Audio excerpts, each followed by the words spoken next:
Broadcasting live from global headquarters at RP Enterprises in Greenwood, Missouri. Stand by on this frequency. After 22 years of entertaining FM radio listeners across the U.S., this man is the owner and executive producer of the award-winning Heartland Waterfowl on Sportsman's Channel, CEO and founder of Dumar Chemical Solutions, and the man behind the mic of Papa Ron Radio voiceovers and production. He's the man, the myth, the legend, a global icon, future Nobel Prize winner, and of course he paid me to say all this. Really? Literally. Welcome to the Papa Ron Podcast. Here's your host, Ronnie Phillips. Ronnie Phillips.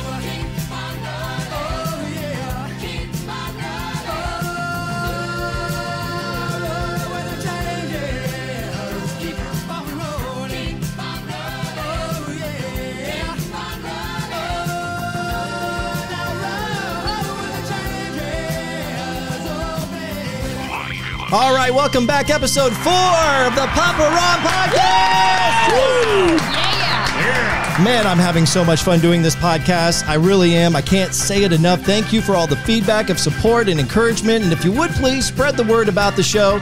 And don't forget to subscribe to this show in your favorite podcast platform. And maybe a flattering rating would be greatly appreciated. Thank you so much. And don't forget, you can leave a voicemail on the show, or you can text in at 816-558-6389. Find out about upcoming guests and topics by following the podcast on your favorite social platform. You can find it on Facebook and Instagram and TikTok. All you got to do is search Papa Ron Podcast. Now, our goal here is to film every single episode of the podcast. So remember, you can watch this on Spotify or the Papa Ron Podcast YouTube channel. And speaking of filming this show, big shout out to my boy, Dakota. Why don't you just put your face in front of the camera real quick? There you go. That's the guy. Too close. That's the guy behind the scenes, Dakota Thurn. Thank you for being in studio. And of course, his right-hand man that could not be here today, Quentin Verlinick. They are of Marathon Media Management. Thank you guys. I love you. For taking time out of your busy schedule to be here each week to video the content of this show. As I mentioned, I am thoroughly enjoying doing this show, but I'm even more excited to do it this week because of this week's guest. A couple weeks ago, I was blessed to join these guys on their podcast called Morning After. That's right. Morning After. Morning After. Make sure you follow that podcast. You'll find some great conversation. There's wonderful energy. It's humorous and topics that are relevant. So they are also the hosts of The Morning Drive on Q104 in Kansas City, which just happens to be the radio station that I last worked at for 10 years from 2003 to 2013. I am so honored and grateful to welcome to the Papa Ron Podcast, Mike Keller and Jenny Matthews. Yeah. Good for us. We're happy Good to be for here. you guys. How about it? Thank you guys for being here. What do you think? If I got this set up, do you guys approve? Dude, this is so cool. Hey, Ronnie, is there anything you don't do? That intro was longer than our show. Jeez. And the quality was probably better. We're off to a great start. Here we go. His studio's nicer than ours. I got to tell you, because I knew you were a hunter, Yeah. but I don't really know any hunters. I've never been around all of the... Never? And all the time now that you've been doing country radio, you've not come across a hunter? I feel a little more country today, Ronnie, Yeah, because you let me should. tell you, there are some incredible deer. We learned the difference between a duck and a goose. Yeah. I'm learning. You got Dakota over there spitting, is chewing tobacco into an empty water bottle. We're going to countryfy you today. Did you see my shirt? America, this country needs more cowboys. There you go. I'm trying. Jenny's going to leave here more attracted to her cousins than she's ever been before. Well, whatever tickles your fancy. Right.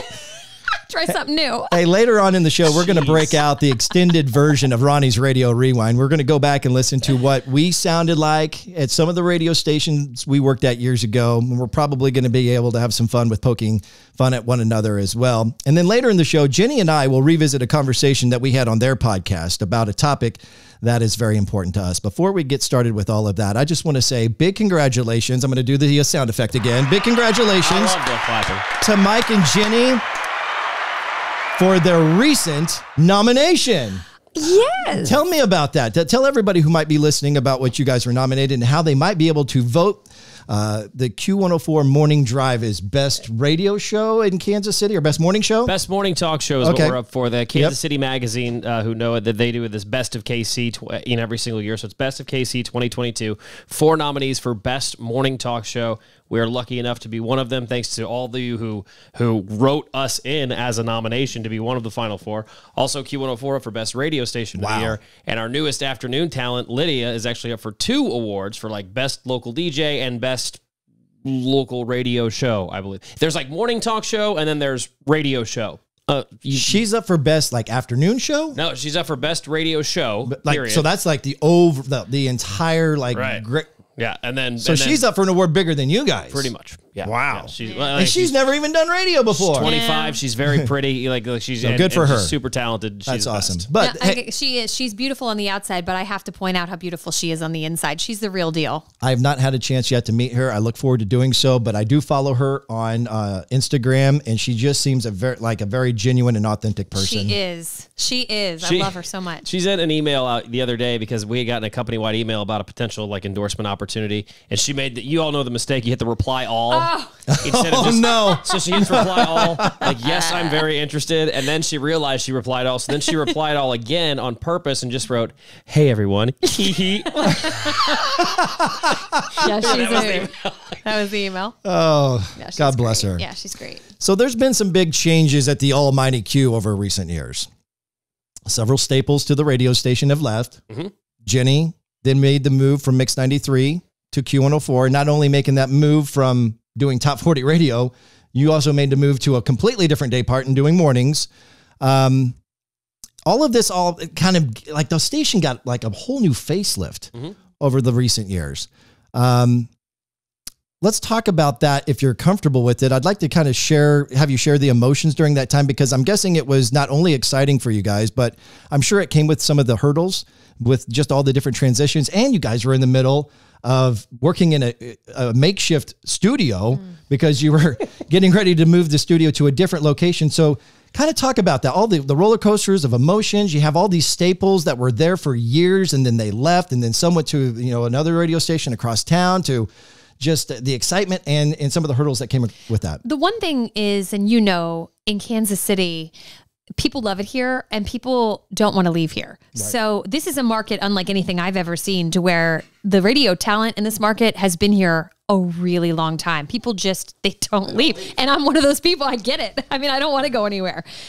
So, when I moved here from South Florida in 2004, and I started on Mix 93.3, and I was grateful. I would have worked anywhere. I actually came off country radio when I moved here. I didn't know that. I did, Wow. yeah. But I like it all. And so they said, we've got a space on Mix. I'm like, yeah, great, sure. So then I was there and I stayed there for about 16 years. I think we decided in total. And but my goal, I mean, I always wanted to get back to morning radio. Yeah. And I didn't really care necessarily where that was, but I just wanted that. I just missed it. I mean, I love it. I love being able to speak a little more and have a little more fun. You like talking more than 12 seconds at a time.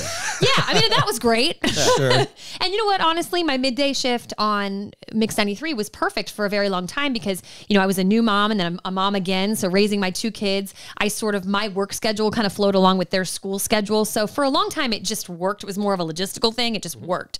Right. But then when my kids got a little older, they could make their own breakfast, Self-sufficient. Self-sufficient. I thought, okay. And then this opportunity, I just believe... I'm a believer that God puts things when and where they need to happen. And I feel like it all happened at exactly the right time. But yeah, I'll let you speak to the fact that you came to Kansas City and were a part of an existing morning show. Legendary programmer Mike Kennedy was cool enough to hire me 6 months before he retired. The joke was that I was the last You pushed straw him that out the pushed him door. out the building, even though I believe he had that plan before he ever hired me. But no, I was his last full-time hire before he retired from what was a pretty awesome career. So I like having that notion. That's cool. But yes, actually, when I got hired at Q, I started on afternoons. I was afternoons for 9 months, and then I switched around with another personality, and it became me and then the 2 other people in the show who had been there for 20 years. And that had been kind of a running thing in my career everywhere I'd been. I worked in small town. I worked in a really small town, Illinois. I worked in Columbia. Ronnie, I know you hate Mizzou, but I know you hate Mizzou. That's a little strong. I just hate the Mizzou fans who chant SEC before MIZ. I just don't understand that at all. But anyway, I digress. digress. We appreciate the SEC because they actually give us money, and all the money doesn't go to Texas. Let's get back to the Illinois radio station with the corn stalks around. Anyway, corn. Yeah, actually, there was across the street. I heard this on your podcast. But and everywhere I had been, though, is I would get hired on a different shift. They would say, oh, we'd like to put you on the morning show. And they would put me with somebody who had been there for a long period of time. My first guy was there 15 years. I moved to Columbia. The guy was on the morning show for 10 years, and we were a good fit.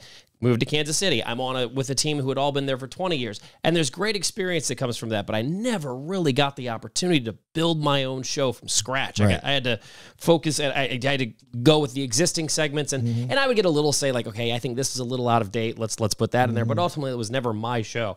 So when I had my two they both quit within the same week. Without telling me. Well, that was fun. And then I was on by myself for like a month, and that was terrifying. And I was like, I need somebody to bounce off. And they recommended Jenny. Jenny and I hadn't even, didn't know each other. Do you want to know the extent of our relationship? And how long do we decide we did this in the hall for 4 years, 5 years? Yeah. Hey, how you doing? Hey, good morning, Jenny. Have a great day. Have a great day. Have a great afternoon. As you're walking past each other in the hallway, you know. Like maybe there were some similarities of that when we were working in the same building, because you were doing middays and I was doing middays, so we're basically showing up at the same time. Hey, Jenny, how you doing? Pretty good. How are you? Good. Hey, and then she goes to her studio, does her show. I'm locked in my studio, and that's the extent of it. It's just kind of how it goes. It's not personal. It's just how it is. No, but it was just really funny because we had literally never had an interaction. And so they bring the idea to me, they bring the idea to him, and they say, okay, well, the first step is let's even find out if you two have A, any chemistry, or B, do you even like each other? You know, there was a lot to see, a lot of factors to go into it. Do you remember the meeting in the meeting room and how that was supposed to be like a 15-minute meeting, but it was like a 2-minute meeting? Because we both decided, you get your husband, I'm going to get my wife. Yep. We're going to do dinner, and it's either going to work or it's not. So we did. We met with our spouses, and the four of us met at a restaurant. And I remember on the way there telling my husband, like, I don't even know what to expect. This is what it is. Were you nervous? I wasn't nervous. Were you? Oh, it was first date vibes. We've talked about that. Like it felt like first date. But I wasn't nervous. I just Jenny was Twitter-pated. You know what it is? Because you wanted this morning show. You wanted the opportunity. So Yes. And I wanted it to work, but you just don't know. You know how it is. Like you get the chemistry or you don't. Sure. So in that way, I guess. But we sat down and here's when I knew it was going to work. Because if you look at Jenny Matthews on air on Instagram, by the way, her posts are very good. They're very beautiful. If you knew nothing about Jenny, but besides what you see on her Instagram page, you would think that she just has the perfect family, 2 angelic children, nothing wrong ever happened. They're very beautiful pictures because she has a beautiful family. And I was like, and me, I'm raunchy, I'm foul mouthed, and I'm like, does she even? I was she even cuss? and so, cuss? So we went to dinner, and it took about 10 minutes or so, and she's like, what's a girl got to do to get a effing Mick Ultra around here? And I'm like, oh, she cusses. Here we go. Like, okay, this is great. No, we did, and we just started just vibing right away. Like we just had good, real, you and I talked last time just about authenticity. I'm just here for it. And we were able to all just be real and had a really good time together. This dinner that I thought might take hour and a half, 2 hours. We were there for 5 hours. We shut down the place. And when we left, I mean, I knew. I said, this is it. I texted our boss Todd, because it was ultimately it was up to me. And I told him, I texted him, it was midnight. And I'm like, if you don't bring Jenny over, I quit. And I was like 50-50 serious. But thank God, he was up. He texted me right back at midnight. He's like, done. Like, I'll make it happen. But I'll be honest, it was really scary because I had been somewhere for so long, and I had recognition just being a part of that station. It was it was a part of my identity, and I felt like I had helped to build it to what we had. And it was scary. It was a big change. I knew country wasn't going to be a problem because I had always liked country. I liked country all along the way, even when I was on Mix. So it wasn't that. But to have a morning show, and like Mike was saying, I had never had a chance to build something of my own. And I say of my own, we truly consider this is a team. This is a 50-50. This is our family. This is our show. So when I say mine, I guess I mean ours, but you know what I mean. I never had that something that you could feel like you had ownership with on a morning show slot. Totally. Yeah. And we just, when we started talking about our ideas and things we wanted to do with the show and how we wanted the show to feel, and it's like we were just on the same page with everything. We're really big on fresh because I think one of the problems, and I've been openly critical about this, one of the problems of, we talked kind of opening the podcast about how everyone's been here for 20 years. I call it SOS. It's the same old shit over and over again. And like we need to come out with something fresh, something that this town hasn't heard yet, because you're getting a lot of the same old stuff. You're getting to where these shows are multi-generational, you know, like it's the same show that their parents listen to. And we're like, we want to be different. We want to be that next generation. Especially when you're the radio station recognized as kind of the top 40 of country music, where it's continually fresh new music, right? Well, why wouldn't that, you know, parlay into what you're doing between the songs? Correct. Totally. Correct. So it was literally, this show was completely torn down, rebuilt from scratch, and not just content, but like clocks. Like, and we're getting a little insidery here, but like the boss of the radio station determines, like, okay, we want to hit our first commercial break of the hour at exactly 6:08 a.m. and our second commercial break needs to hit at exactly. Yeah, there's a real science to this radio thing. You know, don't be fooled. But there really is. There really is. And so we like, so when I say build the clocks, it's how many songs have to play before this commercial break that has to air at exactly 08 past the hour, and every radio station does that. Yep. And we did. We had all new content, all new clocks. My favorite idea was completely you stole it from your friend in another market, but Can't Match Mike was totally your idea. I have a friend who does radio in another market, and he goes by Tiny on the radio, and they did Can't Top Tiny, and so it's a trivia concept game, and you know, and he just said, he goes, Jenny, I'm telling you, our listeners love it. It's like the biggest hit that we do on our show. Okay. So I thought, well, we could do, we came up with the name together, but Can't Match Mike. We figured, okay, like we could, and the whole premise is, and it's true, because Mike thinks he knows everything. So very arrogant. Like, I'm an arrogant, in a playful son way, of a gun. in a playful way. No, but, and so it's fun to, I ask, you know, him trivia questions, and then a listener gets to play, you know, and answer the questions. What's it called again? Can't Match Mike. Can't Match Mike. I mean, even the name itself is so arrogant. Just rolls right off the plate. Yeah. If Which you love it. You bask in that. And if our listeners have followed us over to the Papa Ron podcast, just I swear I'm not that arrogant in real life. It is a bit of an exaggeration. Yes. But and I love it too, because people know that, but people get into it. They call and there's been, not every contestant, but there's been a few who call up with like, hey Mike, I'm gonna wipe the floor with you today. Oh, like, I love it, and I'm like, bring it on. And then into it. And then I crush them. Yeah, I love it. No, one of my favorite things when I was working at Q104 was when the station would host two really cool concert events of the year. There was Birthday Bash, and then there was Yallapalooza. Now, back in the day, we always did Yallapalooza in the summer, and it could get unbearably hot. I don't ever remember us doing a Yallapalooza as early as May, but you guys just did that. It looked like on social media, the entire amphitheater, the entire lawn was absolutely packed. I hate that I couldn't have been there, but it looked like it was amazing. It was amazing, and it was cool. Was it the first time it was ever May? Was that? That's a good question. See, I don't know, because I'm not a Q historian. That's almost the bad. I know, part but you've been there long. Have you done See, Yallapaloozas have always been a different. Like, I feel like they've always either been Memorial Day or Labor Day or around those areas. Okay. Like, I've never known a Yallapalooza in the middle of the summer. Oh, yeah. Because for so many years we were downtown every Thursday night, and that's just too much. So it was always either beginning of summer or end of summer. We coined it. It was the summer event of the year. Well, so what had happened was when we started, let's get underneath the surface here. Pull back the curtain. When we started doing our show, I mean, I remember some of the things I was really looking forward to as part of Q104. One of them was Yallapalooza. That's a huge event. Huge. Everybody knows about it. Everybody loves it. And, you know, of course, because, and this is just a testament to, I just feel like my life, like nothing, it's funny that he would look at my Instagram and think, everything's perfect. She's got a perfect life. I have so many stories to tell. My life has never been just easy. It's everything has been I've worked really hard for like every single thing along the way. You know what I mean? Yeah. And so like finally get this job of a lifetime, mornings on Q104, dream co-host. Like I'm so happy. Yeah. And then we get hit with a pandemic. 4 months. 4 months of the only morning drive. Think about that. Oh, it was terrible. It was November of 2019 when we started the show, and it was 4 months later. And so you don't have a Yallapalooza that year. We didn't even have listeners.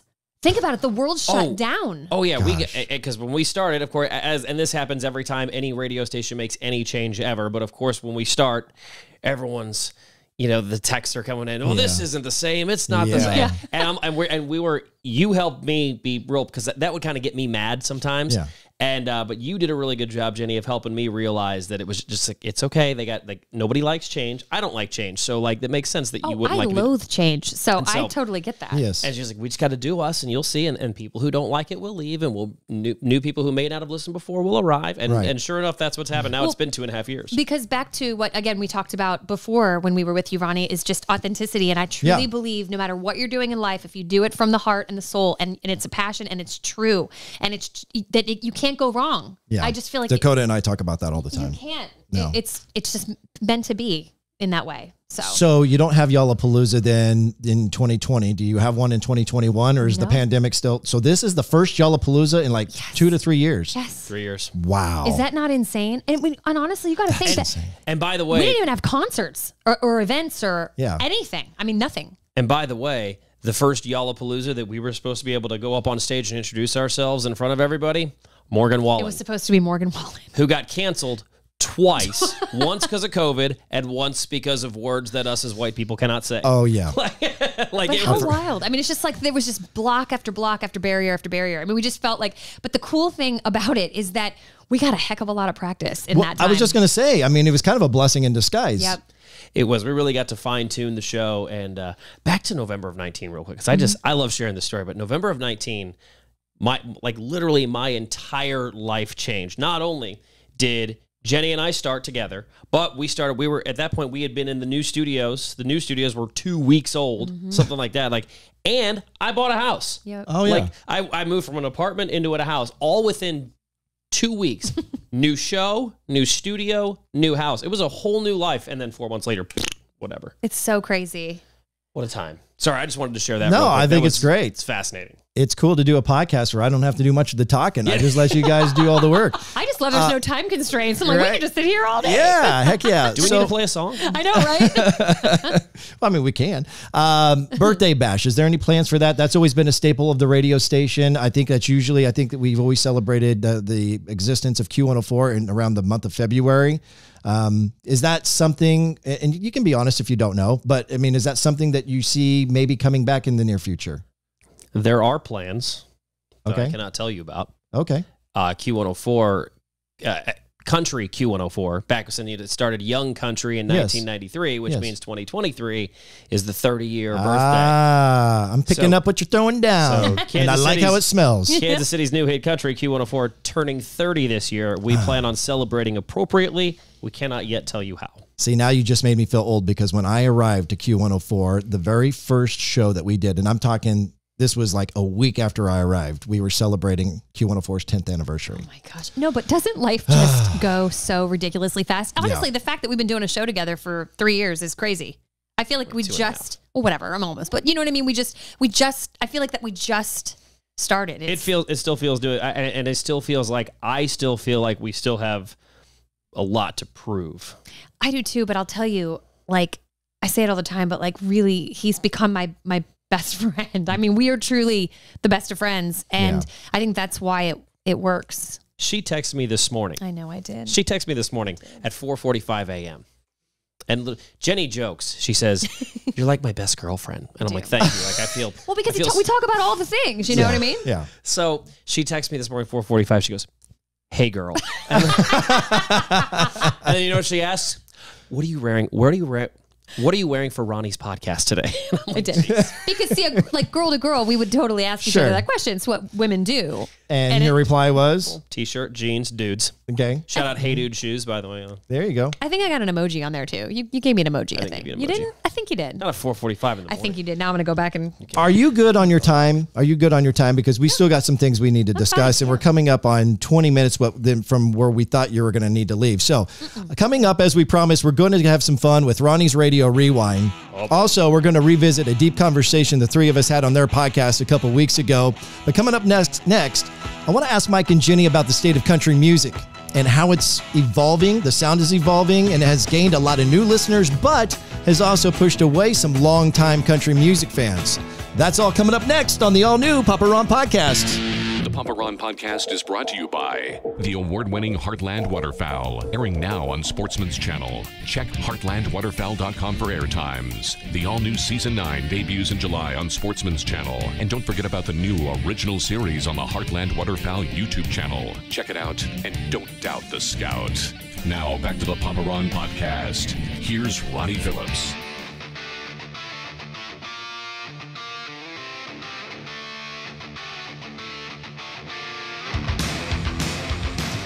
I'd like to invite everyone who might be listening to check out the home of the Papa Ron podcast at paparonradio.com. There you'll find everything that is involved with this new venture of mine called paparonradio.com.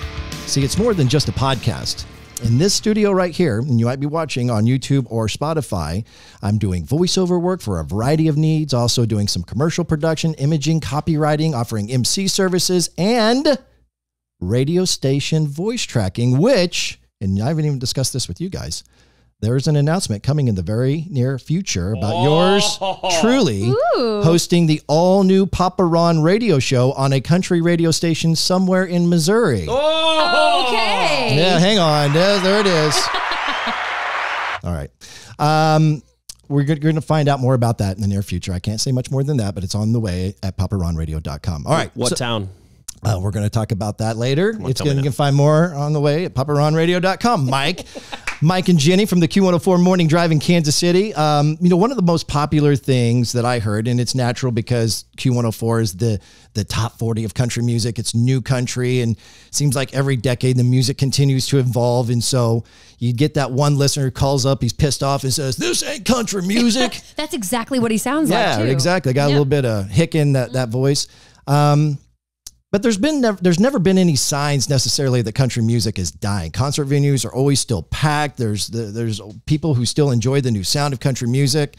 So what's your thoughts on the sound of country music today? Are you still hearing that pushback that I got 20 years ago? It's funny because growing up, my dad listened to Merle Haggard and Willie Nelson and George Jones and all the things. And be honest with you, I didn't love it. I mean, I was a kid and I liked top 40. And so when I got my first job on a country radio station, this was like 2001, 2, somewhere in there. And it's the new country sound for sure. And I thought, I'm going to hate this. Like, I don't like country music. I was always a person that didn't like country music. And I started on that station and I'm like, are you kidding me right now? I love this stuff. I mean, it was Tim McGraw and Toby Keith and Keith Urban and Dierks Bentley and all that stuff. And I was like, yeah, I'm here for this. I like this a lot because it definitely had a more modern sound.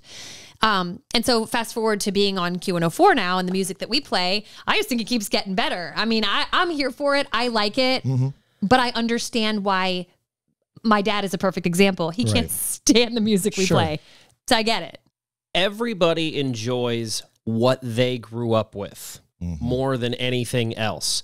I can equate this to, it's interesting that we get blasted for, us getting blasted for not playing Willie Nelson would be like Mix 93 getting blasted for not playing Sonny and Cher. Yes. Like there's good example. Do you know why I know we're connected? I was thinking Cher in my head. Were you really? So, yeah, I really was. That's really weird. That's like kind of creepy. It is. We're it's so weird. Yeah.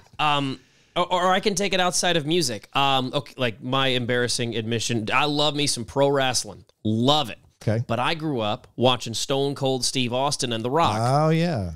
But somebody a little older than me would argue that Hulk Hogan is the best wrestler of all time. And to me, that is blasphemy. Of course, Stone Cold Steve Austin and The Rock are the best wrestlers of all time. Somebody a little younger than me is going to say that John Cena is the best wrestler of all time. It's all about what you grew up with. Sure. And when I realized that, it became like, I understood why people would think, it ain't country. I'm like, no, it's just not the country you grew up with. Rascal Flatts is one of the most successful duos of all time. And that was the band that I got the most feedback or most pushback on. When Rascal Flatts first came out, what the hell is this crap? And then look how successful they got to be, and they sold out venues, huge venues. And for us, and no, they're on a break right now, but FGL and Bro Country was an awesome movement. The problem is, I think maybe a few too many people tried it who weren't good.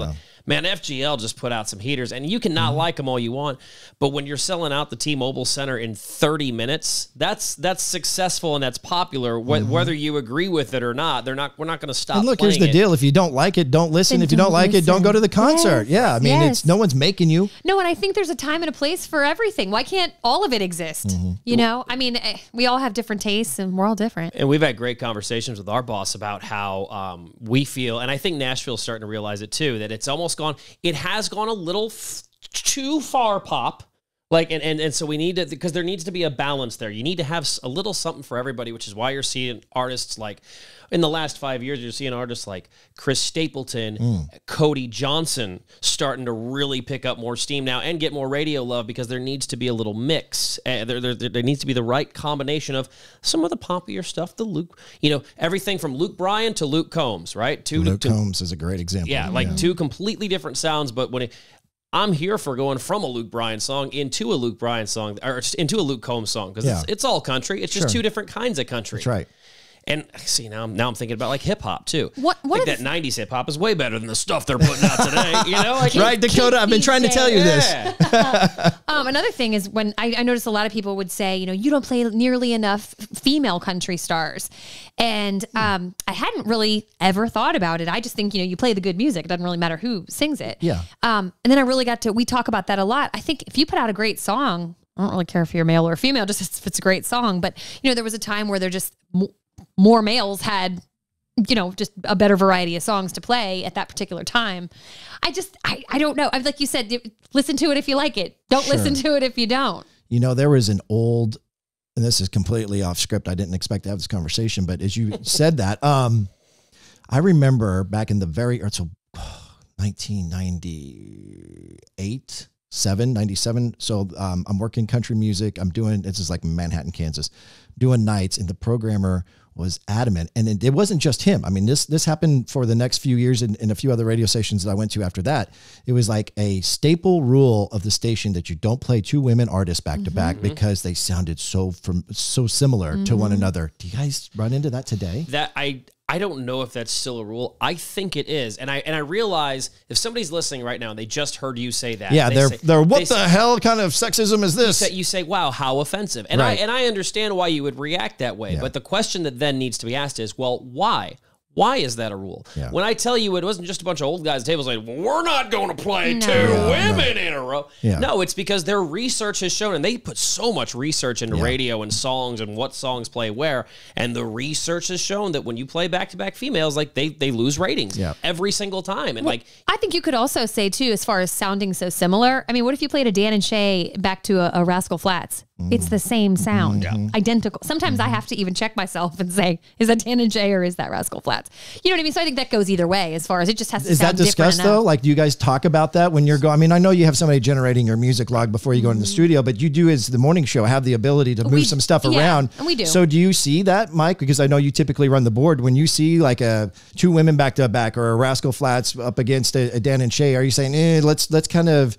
Or are you really putting that much thought into it? No, because with our show, we really have to focus so much on the content that I'll take my only thing with music, and you and I agree on this, is we try to get as many of the slow songs out as possible. That's what I was just going to say. We're more about upbeat and energy. And it's not that, I constantly go back and forth with our boss Todd about this, because I'm like, it doesn't need to be in the morning show. And he's like, I understand, but also country is the slower songs are usually the biggest format. hit. Yeah, I think he said something along those lines. And I'm like, I get it, but it's 6:30 in the morning. We were playing I Should Probably Go to Bed by Dan and Shay. I'm like, no, you got to get up. Yes. And I'm like, just let me get a different Dan. Let me get that all to myself. Yeah. Like, just give me something a little. I can take the same artist, but give me something a little energy. More. Yeah. People are trying to have coffee, not listen to and get going, not get sleepy. Yeah. I've got so much I want to talk about, but I want to be so careful with your time. Are you good, Jenny? I'm good. You're good. You're sure? Yeah, I'm fine. All right. So let's get on to the next thing then. So much like we're talking about the evolution of country music, there's the evolution of radio as a whole. In my opinion, I feel like the digital space has really pushed traditional radio to a place where it's kind of, adapting is actually necessary in order for the business to remain profitable. can you tell me how that has impacted not only the programming side, but the sales side, and what significant changes, whether it be good and or bad, stand out the most to you guys in your time in doing radio and just seeing that evolution? The one thing that I immediately thought of as you were speaking is with the conversation we just had with our boss, Todd, the other day, is just that people can get their music anywhere now in an instant. You want to hear something, you can go and you can get it. You can find it right away. It's not, can I call the radio station, request it, and sit there and listen and wait until they play it? So we know that. So I'm really thankful to work for the company that we do and for the program director that we do that allows us to focus on personality. And they really promote that. Because you can get the music anywhere, but to try to separate ourselves out to and that's something that's come full circle, I think, too, because there was a while where it was really like, they're here number one for the music, number two for you, but number one for the music.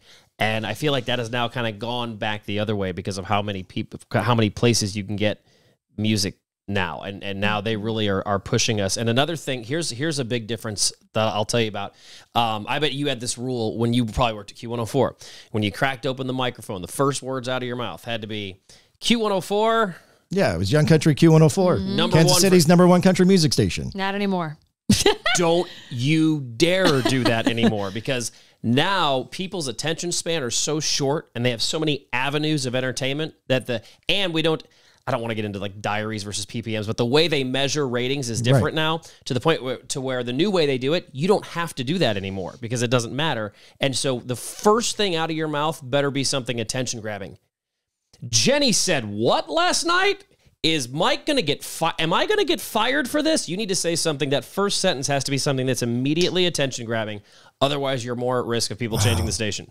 That is a really good point that I would never thought of. Yeah, because those meters, they're basically telling that it's basically picking up what you're listening to. So you don't have to fill out a survey that says, well, when I listen to this morning show and I listen to this afternoon show, which then that's why it would have been so important back then to identify the station in and out of every break.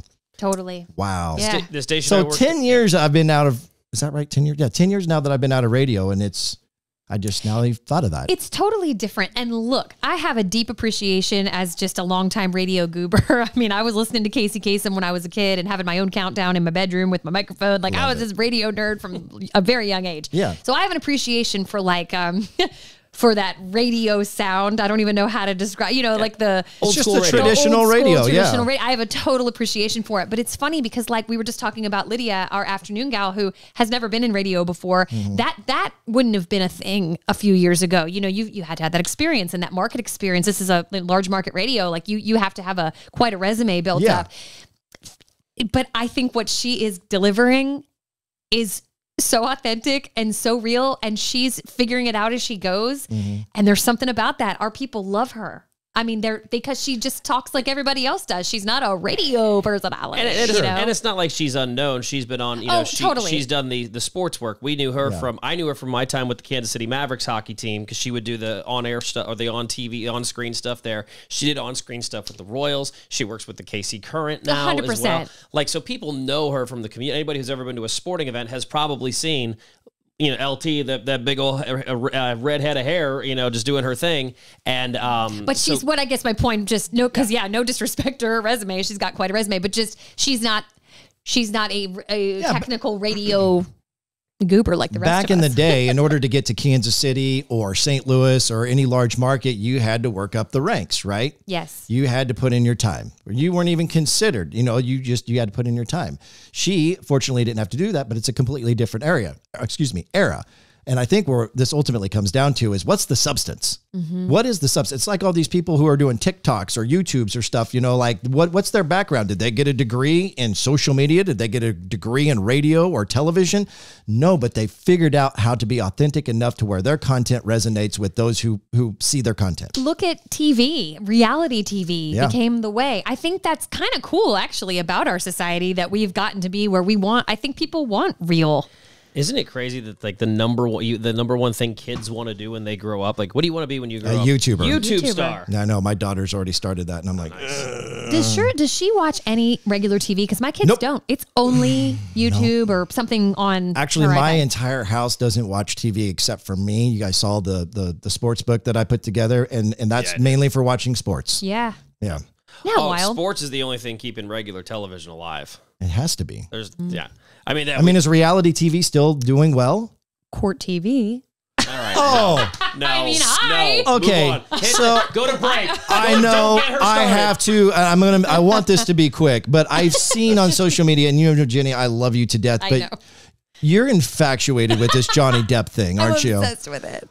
Okay. I can't go there. I can't go. And I'm no disrespect to you for going there, but I just don't understand why they're publicizing this when you got the Maxwell woman who was in a human trafficking court case, and they don't disclose any of the details of, the people that were involved in that. But I mean, believe me, I'm on your side on that. But here's what you have to know about me. I'm a super nerd. So yeah, this Johnny Depp trial that everybody's jumped on board, that's cool. Mike knows. I watch trials. I've been watching trials for years. I watch trials of people doing terrible things in Iowa. I watch the no-name criminals. You know what I'm saying? Sure. This just happens to be high profile. The scariest thing Jenny Matthews ever said to me. Scariest? Yeah, Okay. scariest thing she ever said to me. She's She's like, my favorite Dateline episodes are like the spousal murders. Where the husband kills the Jennifer wife. Matthews. She's like, it's always the husband or it's always the wife. It always and I know it. And they do this whole hour, and I'm like, it was the spouse. I do enjoy a good spousal murder. She definitely played Clue as a kid. Yep. It was Colonel Mustard with the candlestick. In the study. Yes. Yeah. Yes. All right. I know you guys are on a timeline, so I want to keep this going because Ronnie, I'm happy to come back and talk true crime if you'd like to have an entire true crime podcast. on the next Papa Ron podcast. You'll get 4 hours of the Snake Wrangler trial in Herman, Missouri. I know because I heard about it. I didn't make that up. All right, coming up after the break, Ronnie's Radio Rewind is coming back. And we're going to have, listen, Jenny, pick up your... Oh, boy, here we go. This right here, and you were only going to know if you're watching on YouTube or Spotify, but this is stacks and stacks of years of radio experience at different radio stations across the country. And we're not going to be able to go through all of those, but we're going to just randomly pick out some cassette tapes and have some fun revisiting some of those older radio stations that we used to work at. I'm sure it'll be fun and funny, and we'll have, I don't know, it'll probably inspire a few stories as well. Whoops, wrong, there we go. Everybody also, later in the show, we're going to revisit the conversation that I had with Mike and Jenny on the Morning After podcast a couple weeks ago.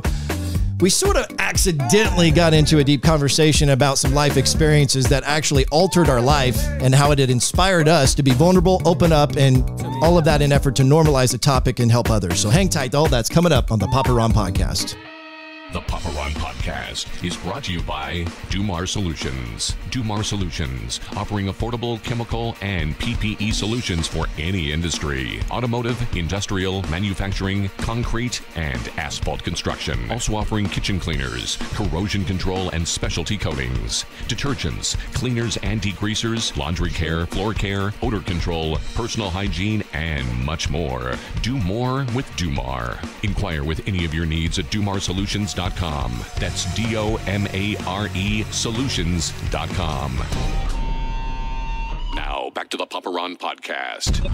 Here's Ronnie Phillips.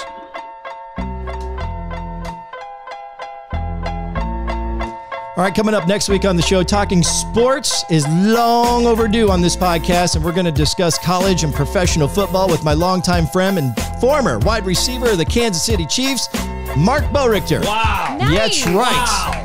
Lots of changes to many different teams in the NFL and some significant changes to college football with the implementation of NIL, name, image, likeness. So Mark will join me in studio to discuss those topics and so much more next week on the Papa Ron Podcast. All right, let's do this. Here we go. Now on the Papa Ron Podcast, it's time for Ronnie's Radio Rewind. All right, what are we getting into, Jenny? Do we know? I don't know what this is. I literally have a bucket of unmarked cassette tapes. This is a cassette tape.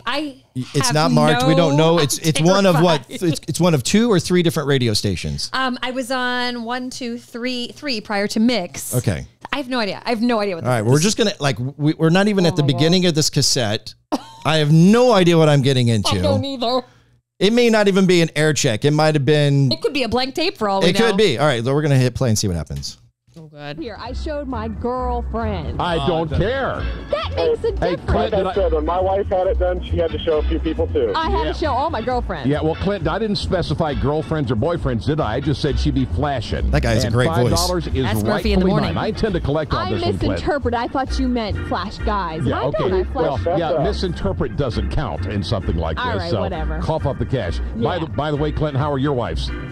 They're wonderful. Good. Thanks for calling. No problem. Have a great day. Bye. Wasn't it yesterday when we were talking about a guy that stripped down to his boxer shorts and climbed in the gorilla cage? Yeah. Maybe that's why the guy at the Kent, Connecticut gasoline station was pumping in the nude yesterday. No. What? This is You Murphy in the drive morning. all you want to do is fill up your tank and get Right. moving.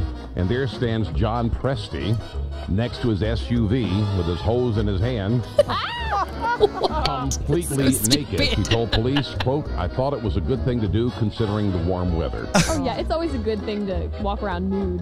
Hey, it's hot in Florida year-round. We try to keep our clothes on around Let's here. find another Anyway, one. everybody's What? complaining You want to find a Let's different find another one. I don't even know. Okay, so that- first of all, that's- how long ago was that? And what you said my Murphy in the gosh. morning, what radio station was So that? that was on Mix 106.3, and he's a big name in Chicago, and then he was in West Palm Beach for a long time, and then he was in Chicago, and they got him back down there for a little while. He sounded like he was your grandpa. So Yeah. to hear him talking about your no. boobs flashing was kind of made me uncomfortable. No, he was much older. But what a voice though. You know what I'm talking about, like that yeah. radio Great, voice. yeah. And I was just grateful for the opportunity. I was just his little sidekick. What year would that have been? Because I heard a lot of like, How old were you then? Oh my god. You sound exactly the same, I think. I think so, 100%. didn't you? Are you 100%. serious? Yeah, sound the same. for Thanks, sure. Guys. Yeah. Yeah, I was I don't know. It was like probably 99. Wow. I was born in 75. You're older than I thought. Yeah, I I'm know, right? 47. I'm 46. I'm 75 also. What year did you born in graduate high 75. school? 94. 93. Wow, I'm you're older. old. Yes, that never happens. The Mama Jenny pop-up or podcast is where you're gonna have to start there. That's how I got my name for being an old guy. All right. I don't know, Ronnie, but I don't know what this is either. You know how damn happy I am right now to find out I'm not the oldest person in the room? That never happens to me. Yeah. Ever. problem is Jenny's been using a lot of that aesthetic hair products, and you have not. My Yeah, friend. blood Botox. Her forehead does not move. Yeah, I'm I don't, know, follically I don't challenged. know what you're going to listen to here. All I right. don't know. I think that CD we should You bust put out. CD in. We'll dive in the seat. I'll have to do some Some chord butt- changes here. I'm going to hit play here real quick and we'll see what this is. Okay. So far, it's a blank tape. Yeah, it could Terrible be so blank far, tape. Jenny. It's terrible. Dead air is not good for Yeah. radio. We'll try to figure out the CD because that would be the other morning show that I was on, which was Well, the CD's nice and labeled. It has tracks. yeah. All you right. could flip through it a little easier. All right, well, I'm going to go back. because it's right here, Yeah. and we've already got it tapped into the tape deck. This is a radio station. I'm thinking year 2000, right at 2000, Stevens Point, Wisconsin. A radio station called WTE, which is a station that I landed at right after I got fired from the competing radio station WDEZ. And so I was young and hot and, hot like angry. And in spite, I wanted to go over there and kick the other radio station's ass. As one does. And the reason I got fired is because I was like, I think we were talking about another guy that you guys used to work with that was very transparent and maybe just kind of pushed the limit a little bit too far. That was me back in my younger days. I was trying to bring blue radio and just energy, but yet kind of taking it to the edge. And at that time, in that market, in that community, it just wasn't well received. But I was going to go take this kind of energy to the other radio station across town. Revolutionizing nighttime radio.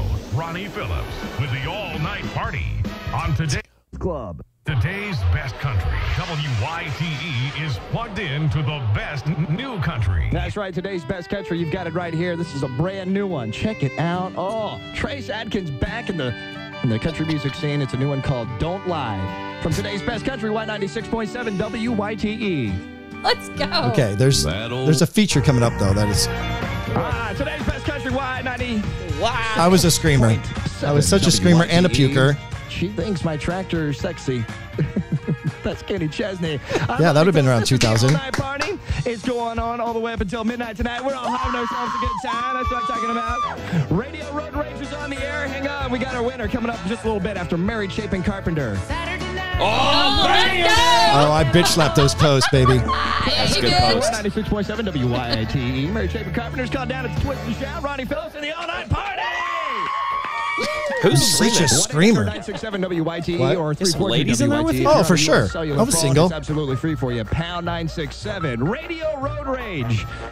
That is what we're playing. Your chance to win some subs, some free music, some grubbage and some free music. Lone Star, they got a new CD out. It's called Lonely Grill. How ironic is that? It's Lone Star's Lonely Grill. We're Free giving CD, away. yeah, check it out. But Sounds tasty to me. It is. It's very tasty. So be a part of it. Let's play Radio Road Rage. All-night party with Ronnie Phillips. Tight board work, though. Now, That board work's on point. features Radio Road Rage. All right. Probably go to jail for We have this. someone on the phone. What's your name? Melissa. Okay, Melissa, you're at the light, right? Yes, almost. Okay. Now is the light red? No, it's green. Okay, well, we'll slow Can I down. just stop? Slow down so it'll be red when you get Okay, there. well, I'm just going to stop. Okay. Okay, I'm stopping. It's going to stop. It's still green. I'm stopping. I'm just stopping. All right. We'll see if anybody honks. There's somebody behind me. If somebody honks, they Are they win. honking? No, but there's... Oh, they're honking. Can you hear them? You could have caused a major traffic accident. Melissa, you won! You're a shock She doesn't jock. understand that she won, so she's trying to get more honks out of him. Oh, he didn't honk at me. You what? He didn't honk at me. Here comes another one. Oh, they're on. I just told her she already won. Yeah, she already won. He honked like twice. Melissa! Melissa! Melissa! Yeah. You won! Oh my god. You got your lunch, you got a couple subs from Subway, and you got yourself the new CD from Lone Star, okay? Thank you. Oh, she's so excited about free food. Dude. But like, I miss that kind of radio. But I tell you what, All there's right, I'm going to stop I that. miss that. I miss that. I like that. people will do anything for a prize. Like, think about it. She just literally caused a traffic jam For a sub. 2 Subway sandwiches and a CD. Hey, it was a Lone Star CD called Lonely Grill. Amazed. The single Amazed was on that CD. My I believe favorite. Mr. Mom was on that one too. Yeah. My favorite was when we would go out to events and we would have like the bucket of CDs that like the songs that never were. I mean, the songs that never even made it to the radio, and people would practically give a limb to get a free CD of a song they probably never heard. It's great. Okay, so we got 6 different tracks here. There was something on here that kind of 4 and 5, I think. Oh, wait a minute. Oops, I voted again. Oops, I voted again. I think everyone here will enjoy. This was back when I lived in South Florida during the voting debacle for whatever election. Oh yeah, it that was Al Gore and George W. I think Yeah. you'll enjoy this parody I put Y2K, together. that was the hanging Chad incident, Yeah, right? and if we all know Britney Spears' "Oops, I Did It Again," Sure, I think of we'll all course. understand the Okay, reference here. all right, Yeah. let's see. I'm so excited for this. This is quality. All right, here we go. Let's see if this works. Hopefully, I plugged everything correctly. 22 years ago. Very funny. Can Can you hear my sarcasm? Why is it playing? I must not have hooked it up. Oh, I didn't hook it up right. Sorry. Oh, Oh, boy. you take your time. This This is worth is, the wait. Don't worry, you've got a couple of professionals helping you out here, Ronnie. Hey, Yeah. coming up tomorrow on the morning drive with Mike Keller and Jenny Matthews. All right, here we go. Okay. Yes. Yeah, yeah, yeah, yeah, yeah, yeah. Yeah, yeah, yeah, yeah. Is this you singing? Oh my God, I love I it. think I voted again. I pushed in my pen. You can't vote for 2 men. I think I did this wrong. It's crazy. Bush, Buchanan, and Gore. That guy Ralph Nader. And I think there's one more. But this ballot is so sad. Oh, you even like multiple tracks on each other. Good harmony. All right, here we go. In Palm Beach County. Oops, I voted It's again. catchy, right? I love it. There's another one on there, I believe. Temptation Island or some such thing. The elections a bust. My vote they don't trust. I'm not incompetent. Oh yes,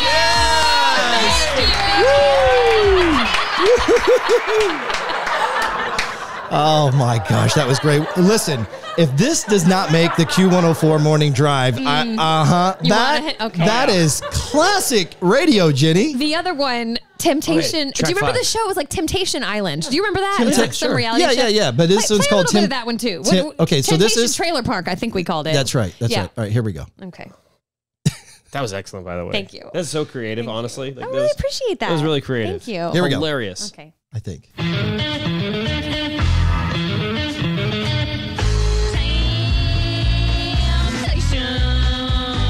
Trailer Park. Live from Big Holler, Kentucky, it's Temptation Trailer Park with your host, Jimmy Joe John Boy Halbert. Welcome to episode number 3 of Temptation Trailer Park. Now, we all know how the game works. If our contestant TJ, the John Deere salesman from Rooster Pook, Kentucky, can date the women in the Wagon Wheel Mobile Home Park without getting one knocked up, he wins a 1985 Ford F-150 pickup truck. That is all mine, yeah! Last week, TJ's wife Earlene caught him in the tool shed with his cousin Winona. Oh my gosh. TJ, harder! I don't think he's gonna fit, Winona! Give it all you got, TJ! TJ, explain what's going on in there. Well, Jimmy Joe, it ain't what you think it was. See, I was simply trying to help Winona push her riding mower back into her tool shed. Of course. Of course. No, you were trying to get a taste of my sweet potato pie. Oh my God. Yes, yes. But you think I didn't notice when you tried to get a peek at my Hooters? TJ, can't you keep it in your pants for 6 weeks? What? Don't you know how much 6 we need weeks? that new truck? I mean, that El Camino ain't gonna last forever, you know? Arlene, you know I wouldn't stray from you. That is it. I can't go on like this. I'm moving back in with Mama. Excuse me, Earlene, don't y'all already live with your mama? Mind your own freaking business, Jimmy Joe. Arlene, if I could just say something here, Arlene, in the words of the great Billy Ray Cyrus, don't break my heart. Oh, no. Achy, breaky heart, of course. Achy, breaky heart. Oh my gosh. What will happen if Earlene moves out of the trailer park? Will TJ get his groove on with Winona? Will the entire Wagon Wheel Mobile Home community be demolished to make room for a new super Walmart? Oh, this is great. Find out next week, y'all. Tune in next week for another exciting episode of Temptation Trailer Park. Don't tell my heart. Oh, yes. Yes. I'm sorry. Listen, those people need to start a podcast. And the Wake Up Crew. Sorry about that. Boy. Was that you doing the voice acting on that? Yeah. Yes. Oh my gosh. Yeah, you could tell that was her. Did you not? I thought so, but I wanted to make sure because you are definitely not getting the most out of Ginny Matthews on this morning show. You could be pushing the limit a lot more. so much She's more. got so much more voice acting going on in that voice. All I hear is stories about her damn kids. Right. I know, right? You got me at the wrong time. Oh, that brings back some fun memories. Oh gosh. Some fun The fact that I'm you going to give shared that to you. So you can hold on to that. The fact that you shared that on the Papa Ron podcast before you shared that on our own podcast is a little disrespectful. I mean, we've got this bucket here. I really do need to take some time and go You through. do. There's probably I mean, some you same with you. You have a bucket equally. Hey, It's full. can we share the story of why you will not hear an old Yeah, air let's check talk about that because people are going to ask, why didn't Mike share his stuff? Because he's too proud. No. I'm joking. No. Go ahead. Tell us why. It's because, unlike these two retirement home specialists here, my radio career did not start till 2006. And by 2006, there was no need to record everything onto a cassette or a CD anymore. You get clips of your show afterwards, and you could put it all together in a nice, and you just email it. So all my stuff was emailed. I never had to save physical copies of anything, and because of that, but I regret it now. Like I do remember, but you don't have a computer where you got all those none of that stuff. You got no memories, no memories. So how much fun are Ginny and I having going back to these memories? Oh, don't get me wrong. I am feeling so left out right now, and I'm devastated because I do remember there was one time I recorded onto a cassette tape, and that was literally at radio school in St. Louis at Broadcast. Oh, They gave us like a newscast to record, and because we were recording this newscast, it was like, I don't know, but you had to record news, and then you had to do a sports report and things like that, and then eventually you would move up, and eventually you'd go into a makeshift. I mean, it's a real studio, but it only recorded to a cassette tape, and those cassette tapes, they might be at my mom's house. I don't know. You're having so much fun with us. I feel like you'll invite us back. And if I do, look, we've got so much content to go through with all of these cassettes. You guys have to come back, and we got to do. You know what? I felt a little weird when I started this podcast, and I did Ronnie's Radio Rewind because I felt like it was a little bit self-serving. But it's my podcast. I can do whatever the hell I want, right? And it's just fun. Even the stuff like I sounded pukey on that. You know, I was puking. I was talking real fast. I was screaming all the time. So I can look back on it now and kind of make fun of it. Oh no, and it's a little mortifying. Like I'd probably cringe if I listened back to some, the things. But it's all the growth process, and I'm proud of how far I come. You should be proud of how far you've come as well. It was a fun ride. It was a fun ride. All right, so here's what we're going to do because we could do Ronnie's Radio Rewind forever. We'll make sure you guys come back and we'll revisit some of those old days. But after the break, Mike, Ginny, and I are going to revisit a heartfelt conversation that took place on their podcast a couple weeks ago.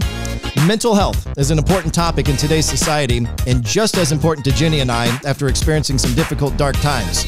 We're going to discuss what happened to us, how we're fighting the demons, and our mission to share our story in effort to help others. It's up next on the all-new Papa Ron Podcast. You're listening to the Papa Ron Podcast. Keep up to date on new podcasts, new discussion topics, and future casts. Follow us on Facebook, Instagram, TikTok, and YouTube. Search Papa Ron Podcast and be sure to like and leave a comment. Now, back to the show. Here again is your host, Ronnie Phillips.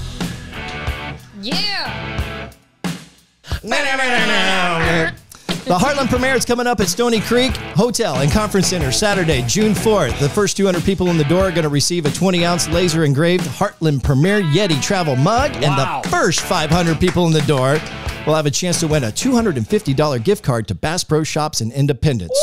Woo! Many cool and expensive items will be raffled off from Heartland Bowhunter and Heartland Waterfowl sponsors, and everyone will get to view one new episode from HB and HW before it hits the network TV. Doors open at 6:30. Be sure to get there early. Get your spot in line. The Heartland premiere Saturday, June 4th, Stony Creek Hotel and Conference Center in Independence, Missouri. All right, back with Mike Keller and Jenny Matthews, Morning Drive on Q104. Also the host of your very own podcast called Morning After, a really cool podcast. I encourage anyone who's listening to this to go over, listen to their podcast, subscribe, check it out. You're going to love it. It was on that podcast a couple weeks ago that you two had no idea what you were getting into when you asked me about my podcast. That was wild. The Morning After with Mike Keller and Jenny Matthews. It's important. There's like 10,000 podcasts named The Morning After. So if you don't find it, it's The Morning After with Mike Keller and Jenny Matthews. That's right. Also, a quick heads up. Jenny got the text from her husband that she's good on. You're good on time, right? Yeah, we're going to keep it real here. This is going to be a 4-hour podcast with a bunch of Ronnie's Radio Rewind. I'm kidding. Go ahead. No, I just had to make sure my kids were getting picked up. Yeah. No, I understand. I understand. We had quite a conversation because as I saw you were promoting that you had a podcast coming out, and then you had put a little teaser up, and in the teaser you had mentioned something about it alluded health issues, and I thought, oh my gosh, or a health scare. Yes, and I was really truly terrified for you. I thought, what in the world? And because mom life, I hadn't had a chance to actually listen to the episode of your podcast yet, and so you came in to the studio to be on our podcast, and I got to ask you for the first time what that was about. You blew me away because I just wasn't expecting what you said, and what you brought up was your mental health. Right. Well, in episode 1 of the Papa Ron podcast, I share my story with the depression and anxiety and how 2 years of internalizing those dark emotions and how it took a physical toll on my body and my health. And then later challenging me to open up to friends about my struggle, and later inspiring me to launch this podcast, much of which was thanks to Dakota, which you'll hear about all of that in episode 1. So if you have not had a chance to listen to it, I encourage you to go back, check it out, because as it turned out, and I didn't really anticipate this, it turned out to be really powerful and helpful to many. So I shared my story on the Morning After podcast and quickly learned that Jenny, you were also having suffered with some of the same symptoms for many years. So with that said, I'm just going to ask you to kind of pull back the curtain and kind of tell your story, much like I did on your podcast. Yeah. So I was living in South Florida doing amazing radio down there, as we've clearly heard. You were. It was great. No, but I was in a very bad relationship, toxic on many levels. There was a level of abuse there. It was not great. And I felt really trapped in it. So I kind of had that going on in the way of my personal life. Professionally, I had gone to broadcasting school. I was getting started with my radio career. I was kind of finding myself and really proud and really felt like I found my calling. At the same time, making zero money in radio, because that's kind of how you start in the business. And so I had to work a day job at the same time. So I was basically going into an office and doing office administrative work from like 8 to 4. And then I was going home and I was eating very quickly and changing clothes and then going in and doing a live 7 to midnight radio show, waking up and doing it all over again, all the while having this toxic relationship at home as well. So I was just dealing with a lot, and it was a lot of chaos, and it was I had zero time for myself. And that's when I had my first panic attack. And I was driving when it happened, and I had never experienced anything like that in my life. Okay, hold up just a second. So this would have been like 2002, 2003? No, this would have been like 99, somewhere in there. Somewhere in there. Okay. Yeah. So long time ago. Long time ago. And but I remember it like it was yesterday because no one will forget their first and hopefully only panic attack. I know you know because you've just experienced it. But I did. I felt like I was having a heart attack. I couldn't breathe. I was sweating. I was shaking. I was dizzy. I mean, it was every physical symptom, nauseous, like all of it, all at once. And I thought, what in the world is happening to me? I have to get out of my car. I have to pull over. I'm going to wreck this car. Sure. And I remember I was close enough to my day job, to my office at that point. So I went into the office and I remember laying down in a cubicle. It wasn't even my cubicle. And I was laying down and just trying to catch my breath and trying to feel better and just terrified. You know, am I dying?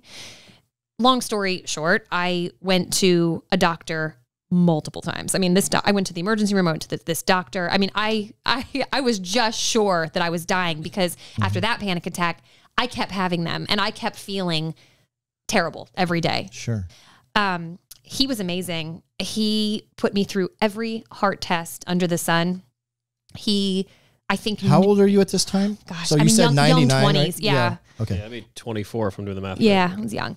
And he put me through every heart test and, you know, everything was coming back beautiful. He's like, you're fine. And I think he honestly knew from the jump that it was anxiety, but I think he knew he had to prove it to me that it was. Sure. That it was. So he put me through all the tests. Everything was fine.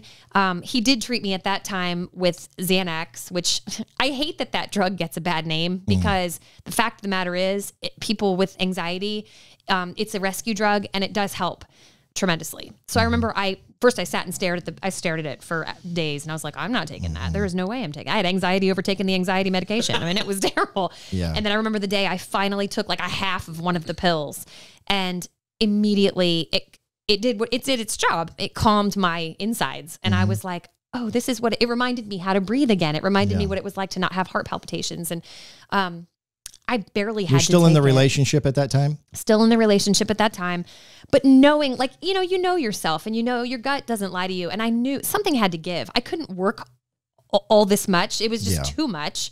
I had to get out of this relationship. It was just something had to give. And so, it took a little time and a little courage and it took me feeling better, getting some help with the anxiety to be able to do that. But eventually I did leave that guy. And I swear, like 5 minutes later, I met my husband who like dropped from the sky like an angel. I mean, I feel like the luckiest woman in the world. I mean, he truly is so good to me. He's a good dude and he's just everything to me. And I am so appreciative for what we have. And I think it's because I saw what was awful, you know? Yeah, and then my radio career just started to flourish. He was from Kansas City. We met in South Florida, but from Kansas City. Oh, I didn't know that. I thought you met when you got to Mix. No, so we met I thought in the Florida. story was that he actually called you or listened to you on the air, but it was in Florida. It wasn't in Kansas City. Okay. Yeah, he was a listener. I was on a morning country station at that time, and he said he was going to marry you or something or date you or something, right? He sent me an email, and it said single or attached. That is all it said. Which does not surprise, if you know Ginny's husband. I mean, I don't know, though. That doesn't surprise me. He's a good-looking dude. He's a good-looking dude, but the guy knows what he wants, and he's going to get it. Well, he did. Yeah. He did. Because I wrote back very single, because I don't know, I was feeling spicy, whatever. Sure. Had no idea what he looked like. I had no idea. And not for nothing, but he could have had no teeth. Like, I don't know. And we met for dinner, and I mean, I swear the rest was history. It was truly meant to be. People don't believe in soulmates. I do. I mean, I really do. The fact that you ended up in Kansas City at Mix and he was from Kansas City and you guys met on, that's the crazy part to me. Well, so I knew we'd end up in Kansas City at some point. Because from day one, he told me, he said, I love Kansas City. I'd like to get back there at some point. Okay. I wasn't that attached to Florida. Gotcha. So Kansas City owes Matthew a giant thank you. That's right, Kansas City. Jenny here. Give it up. Thank you, Matthew. Thank you, Matthew Matthews. Thank you. No, but it changed my life. He changed my life in every sense of the word, because not only was I now and still, I'm in 20 years in June. We'll celebrate 20 years together, which Congratulations. is crazy. That is so cool. And yes, and then to have the 2 kids that we have and the job. I mean, I've never been so happy in radio in my life. I truly feel blessed. Now, don't get me wrong. It's a whole nother podcast, but there's a million reasons along the way why things were, I've gone through some seriously crazy traumatic things. But my anxiety, back to that, was just the one thing that would come and go. Like sometimes I would go through periods, years, and I would be okay. And then boom. And sometimes without even a a reason, it would creep up, and I would go through just bouts of it where I was just. So were you only on the medication because you got the medication in 99-ish, right? So that was the Xanax, which I literally it got to where I never even took it. I just had to have it in my purse, sort of as a mental, like, okay, I know it's here if I need it, sort of thing. Okay. But I've always thought that there was just something chemically not right. That, why do I have this anxiety even when it's not? I have no reason to be anxious at some points. Do you know what I mean?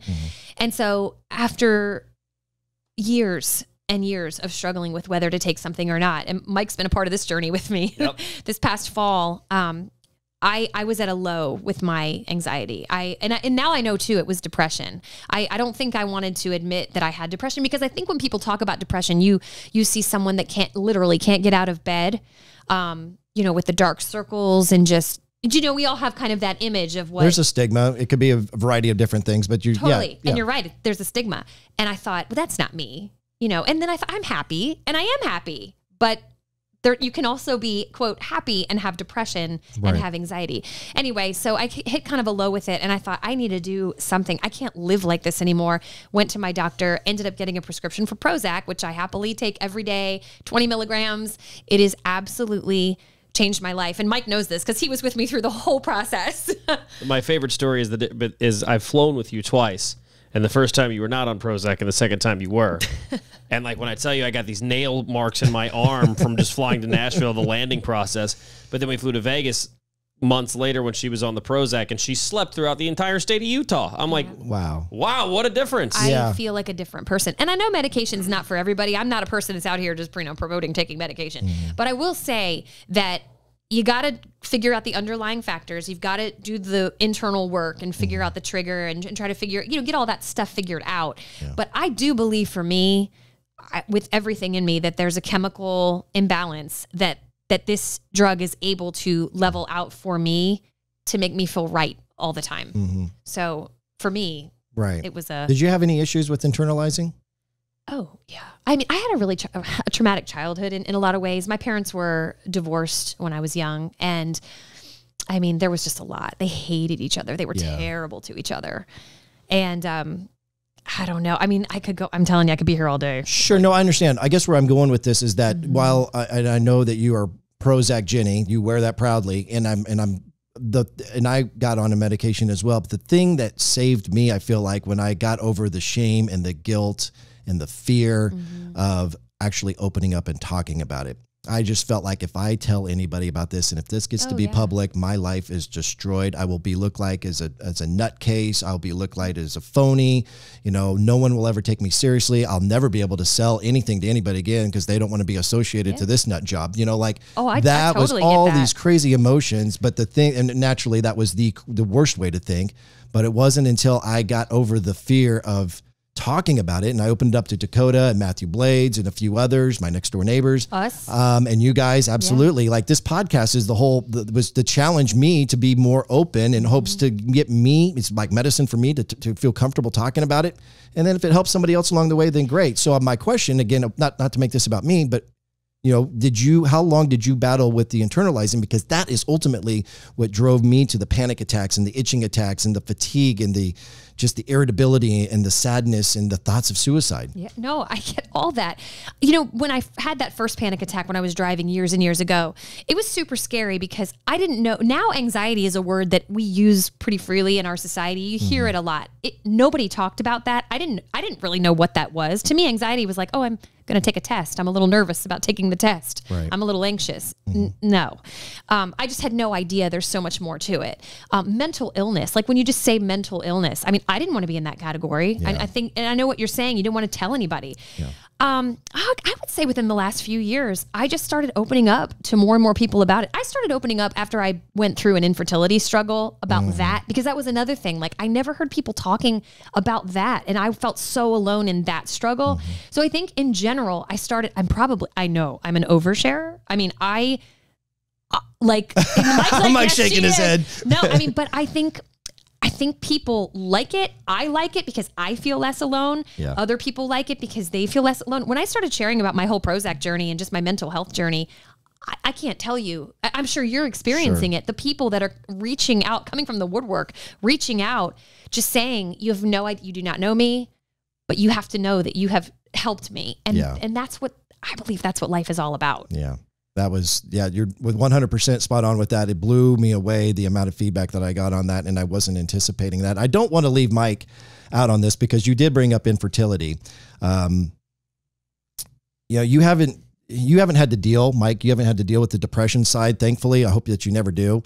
But you did have a connection with Jenny because she did kind of have that same infertility issue. And then you and your wife kind of went through that. So kind of talk about, because although it's not depression and it's not the anxiety, it's not really in the same realm of thing, but it does kind of still fit within the same foundation of how important it is to have a network or a circle of people that you can count on to open up and share that frustration. And because if you internalize it, it will over time destroy you inside. My wife and I would have been lost without Jenny because we're 5 months pregnant now, by the way. Baby girl gonna be here in September. Congratulations. Hang on. Crowd, please. Yes. Thank you. They're so happy for you. They're standing up. Oh, standing applause. Look at there. Wow. Thank you. That's beautiful. It's a baby girl. Her name is going to be revealed in September. I say that just to tease Jenny because it's just Katie and I were the only ones who know. Dakota, are you getting a drink? Give me a water, please. Thank you, so. I'm good. Thank you. So baby girl going to be here in September. But yeah, we... And our miscarriage journey, and Jenny always rolls her eyes at me at this, but our miscarriage, our infertility journey is like nothing compared to what most people went through. We tried for about a year unsuccessfully, and the doctor says if you try for a year unsuccessfully, then you reach out, and then we start looking at things. So we tried unsuccessfully for a year, and then we started IUI, and the second time we did IUI, it worked, and she got what's called blighted ovum. The blighted ovum, which is where the pregnancy, it starts with the embryonic sac and then the baby grows inside the embryonic sac. Well, we got the embryonic sac, but no life ever formed in there. So it was just an empty embryonic sac. And so you have to get the procedure, the DNC, which is it's an abortion. We didn't really call it an abortion because there was no life in there to begin with. So I felt like that was something completely different. But and then so the doctor says, well, once that happens, we'll get the DNC, and then you should start cycling again and all that, and then we try again whenever you're ready. Well, she never started cycling again. We're like, wait, what the heck is going on? How long did that go on? After about 6 weeks, we were like, whoa, this is weird that you haven't started again yet. Let's go get this checked out. We get it checked out. She's knocked up. The old-fashioned way. The old-fashioned way to go, swimmers. Like, proud of them. Like, good for them. Mike and his super sperm got it done. Yes. Applause. Yes. Congratulations to my semen. That's wonderful. That is so cool. Yeah, and the doctor who's done doctoring things for 20 years says the second time in her career she's ever seen that happen like that. It's incredible. Oh my gosh, cool. I'm probably going to get myself in trouble, but I have to tell this story, and I kind of alluded to it because we had lunch before we came over here to do this podcast. My sister-in-law, so my wife's sister, her and her husband had some issues as well, right. And I'm not going to try to give all the details because I know I'm probably going to screw it up. But it was a similar story where they were, I think what was going to happen actually was he was going to go to the place where he basically puts his swimmers in a cup. Yeah. Okay. Yeah. Same. Yeah. And he had it all scheduled and was ready to go there. And before he left to go, she took a pregnancy test, and lo and behold, she was pregnant. No way. Like the old-fashioned way. That's so he didn't have to go incredible. on without that. They didn't have to do the, what's the term? IVF and all the IUI and all those things. Yes. No, and I went through. By the way, I hope Jenny and Michael don't mind me telling that story because she's got her Instagram page, which is Maverick's Miracle or Miracle Maverick or something like that. She speaks about it. She speaks about it, yes. But no, anyway. And I can tell you, just as somebody that went through it, again, I'm open about it. And I think you and Katie are too now. We are. Because you want people to know that they're not the only ones going through it. Exactly. It's something that I absolutely kept on the down low as we were going through it. Our failed pregnancy actually was in September. If our first pregnancy would have worked, she'd be due any day now. Mm-hmm. But something that you said that I think is important for us all to remember, like you said, I know our journey was a little shorter than other people's journey. I think that's something that we do in this world is compare and maybe feel like my what I'm going through is not as big as what you're going through. Oh, 100%. We minimize, and I don't think yes. we should do that because it matters to you. It matters to you. It matters to me. Do you know what I mean? We all have our own struggle, and it's all at different degrees. That was one of the big reasons why I didn't open up, because why is, first of all, what people are going to look at me, look at my life, and they're going to be like, what does that guy have to be depressed about? He's got a great house. He's got a great family. He's got a great job. Like, things are going good. What is that?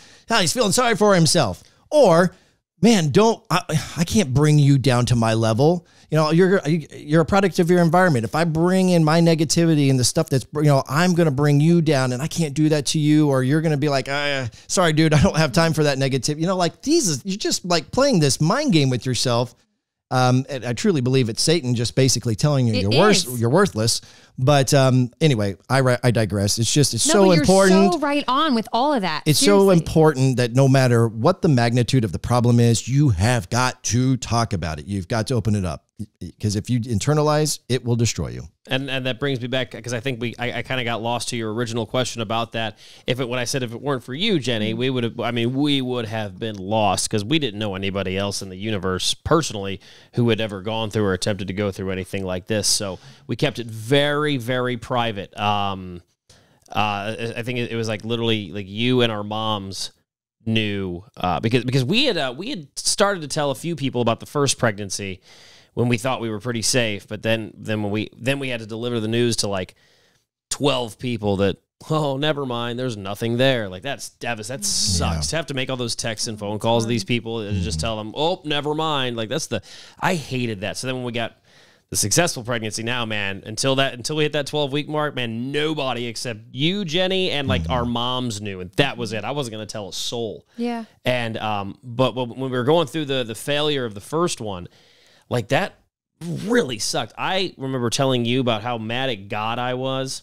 I remember just telling you like, hey, listen, we're not meant to be parents. I've always been okay if I would have never been a parent, I was okay with it. And that was the case before we went through everything. And then especially after that first one happened, I was like, it's just not meant to me. But every stage I went through, we've been a stage. I like to bring up the term mad at God, because like, how could you be mad at God? Like, well, because I was ticked off that, a crackhead could crank out a kid, but me and my responsible wife can't. That's ridiculous. And it was cool. What you did best is I would let out whatever emotion I was feeling that day, and you would just tell me, it's okay to feel that way. It's understandable to feel that way. And I think you knew in your heart all along that you'll be like, give it time and you'll be trying again. Just you wait. And I think you knew that. Oh, because I would get into a terrible funk. I had 6 miscarriages. So, I remember. See, not even close. Her situation was way worse than mine. No, mine just went on much longer. But I mean, that said, I would get into those funks, and it was terrible. I mean, I just wanted to die. I mean, it was just awful. And then, so who did you lean on when you were going through that? I mean, fortunately for him and his wife, fortunately for her, especially. Yes, that there was somebody that they could talk to, and they didn't have to internalize all those feelings. Who did you lean on? This is, again, now I feel like I have an entire community around me that would understand, and I could have someone to personally relate to. I didn't know anybody that had even had a miscarriage. So I went on this website, and actually I just looked it up not too long ago, because somebody I know is struggling, and I was like going to suggest this website with message boards where no matter what your because infertility has so many layers, as to what division you were in with it. You could find a community of support online, and literally those are my people. Do you want to know, oddly, who one of my people on one of these message boards? Do you remember Jeff Bates, country singer? Yes. His wife, I think they're divorced now. No, how weird is this? Are you serious? Yeah, his wife was, and I had no idea. Her just knew her name was Kelly, and we became like kind of really good friends on this message board. And then I have no idea how one conversation led to the next, and I realized that was his wife. I do think they're divorced now, but anyway, they did have success. She's got a girl that's about my daughter's age, and it's just wild. I don't know. But that's just, and I think that's why I am so open about everything in my life, because even a few years ago, and I won't go deep into it because it's a long conversation, but I had an ovary removed. We're TMI here. And they nicked my bowel while they were doing my surgery. I ended up with a colostomy bag for about 6 months. That's a whole thing. Well, hold on. Well, but my point, that is an embarrassing, like super traumatic, crazy situation. Especially, I would think, for a woman. 100%. Yeah. Which, by the way, kudos to my husband, who was like, I don't even see it. God bless him. What a guy. Yeah, because he totally saw it. I was like, and heard it. And heard it. Oh, this thing would like fart. Probably smelt it too a few times. We were very one with my poop. We were. Jenny and I conversed. This was early on in our partnership when we started it. And I just remember because we laugh about this because I was like, man, that is a shame that we were not together on a morning show when you had a farting bag that could go off at any moment. Like that would have been radio gold. Like we would have. But it would have because I wanted someone to laugh about it with. Normalize because that's it, how I cope. Yep. But I didn't again. That was another thing where I felt like I had to hide it. I'm like, oh my God, I'm pooping in a bag. Yeah. But I started opening up about that. I mean, and I laugh, but I want you to know I laugh, but I'm serious about it. Sure. Like I've connected with so many people in that realm as well. I mean, because it is a lonely road. When you do go through these things and you feel like you're the only one. Yeah. I think, and that's why I'm just so grateful that you're doing this podcast and that you're being so transparent. I mean that with my whole heart because it's important, and I think that's why we're here. And I believe we're called to do that. I know it's not easy for everyone. We all like to talk. Yeah, you know. So I like to talk about other things. I mean, I still, and I told you this on your podcast. I still cringe when I bring it up. Like when I publicly say my battle of anxiety and depression. Well, shit, I just said it again. Yeah. Somebody's always listening for the first time. Well, that person who didn't know before, now they know. We have mental illness. Yeah. But think about that. All it means is there's just something not right in our mind. It's like if you had a stomach illness or whatever the illness, you would take care of it. Well, this is something in the mind and we're taking care of that. That's it. Yeah, this is therapy for me. You got to normalize it. Yeah, the whole internalizing thing was the biggest thing I learned of what not to do. Mm-hmm. So we obviously talked about the stigma. I'm going to try to get close to wrapping this thing up because it is. We could talk for hours. I'm absolutely loving this conversation, and I knew this is how this was going to go. So we talked about the stigma and the importance of bringing it to the forefront, trying to normalizing it. Well, what are you doing, aside from that, maybe Choo Choo or Q104 is a radio station? How are you using your voice, your resources to kind of help break the fear of shame and fear and guilt and on the whole variety of different emotions? Are you partnered with any particular organization? And if not, is there any plans to maybe do something like that? Because it's obviously something that is very important. I mean, think about this. Like you brought it up on the show and then I brought it up on your show and now you're here. We continue to talk about it. How can we do more? Here's the thing. I have gotten to the place in my life where I don't just want to talk about things. I want to do something. So example, the terrible school shooting that just happened a couple days ago has me all twisted up inside. But that's another thing. I don't just want to talk about it. I want to try to do something. So I sent an email to the head of our school, my kid's school, and said, hey, can I help lead an initiative of like, because I personally believe there are lots of different factors. There are lots of different reasons why, that we have problems with school shootings and things like that. But the biggest thing I believe is it starts with mental health. Yeah. I don't think 100%. And the problem with mental health is it's expensive to get it. You want to go to a counselor, it's a therapist, all of that's out of pocket for the most part. It's just not as accessible as it should be. And I believe if we could start there, particularly with our young people, that it can only help. Even if that's not the solution for these kinds of things, it can only help. So anyway, I'm about doing, and Mike, thank God, I love this guy. Like we say it's a 50-50. I love you too, Mike. Oh my God, I love this guy. Feel so much love. No, but if for real, like I will come to the table with ideas. Like Safe Home. I want to get, and I am getting involved with Safe Home, domestic violence shelter, after having been in a violent relationship and whatever. I started volunteering with him. But I bring all this to Mike and I'm like, I love this organization. Let's do something. He's like, okay, what are we going to do? So we're going to actually have some kind of a big tie it in with his baby. Well, we can tie it. Hey, Ronnie's not the only one allowed to drop teasers. Yeah, okay, teaser. Well, we have something coming up where we're incorporating. So check it out on the Q104 Morning Drive, or you can also listen to the Morning After podcast. It's probably going to be discussed on both of those locations, right? We're going to do something that ties together. Is there a timeline where people need to make sure to... It's going to be this summer. Okay. It's going to be so. I'd say maybe like shortly after the Kenny Chesney concert, which is July 2nd this year. Yeah. Maybe a little after Kenny, start listening for a little something. I just got to say this, and we're going to get close to wrapping this thing up. And then I want to make sure I get to the text messages because a few of those have come in before we end the show. You have complimented your husband a bunch for the person he is and how he's by your side. And I know you feel this way about Mike, but the thing that I love about Mike is that he's not gone through depression. He's not gone through these anxieties. He's not been through a violent relationship as far as I know. but he's almost like a second husband to you. And why you guys are such a great team, because he's got your back, you know, and you guys are a team, you know, and I love that about him, because it would be so easy for him to be like, look, Jenny, like, I don't know anything about that shit. That's you. I'll support you, whatever you want to do. But it's like, hey, if you're in, I'm in. Yeah, you know, it's like a marriage. And I just want to give you like major props, because I think that's really cool of you, Mike. I mean that. Thank you. That was very nice of you to say. It is my humble opinion that in order for a morning show to work and live to its maximum potential, that a show has to be, your hosts have to be an extended version of your family. I asked Jenny about how her kid's soccer tournament went over the weekend. And then and this is going to sound almost, I don't know how this is going to sound, but I actually care about the answer. Some people ask, well, how'd your kids do in soccer over the weekend? But it's just meant as a, just as casual, polite conversation. And I'm like, hey, has Jules been working on that dribbling thing that her coach taught? Hey, did she fire one into the top corner of the net there? Is she going for that Hattie? Like, I root for her. Her husband has started a new chapter in his life that I don't know how much of that because I know it's not fully launched yet, so I don't want. But he's gone into this new chapter in his life, and I'll ask her about it like once a week, and I'm like, hey, how close is he to this going? Mm-hmm. Like, he's going to be so successful, and I can't wait to see the success that this leads to for you and your family. Yeah. Like, I root for your whole family's success. You know, like I said earlier, and I meant it, that I do believe God like puts everything together. I believe it's his plan, and he's orchestrating everything. That's my belief. I do too. And I truly believe, I lost my brother a few years ago. I told you this recently. I will never forget that day.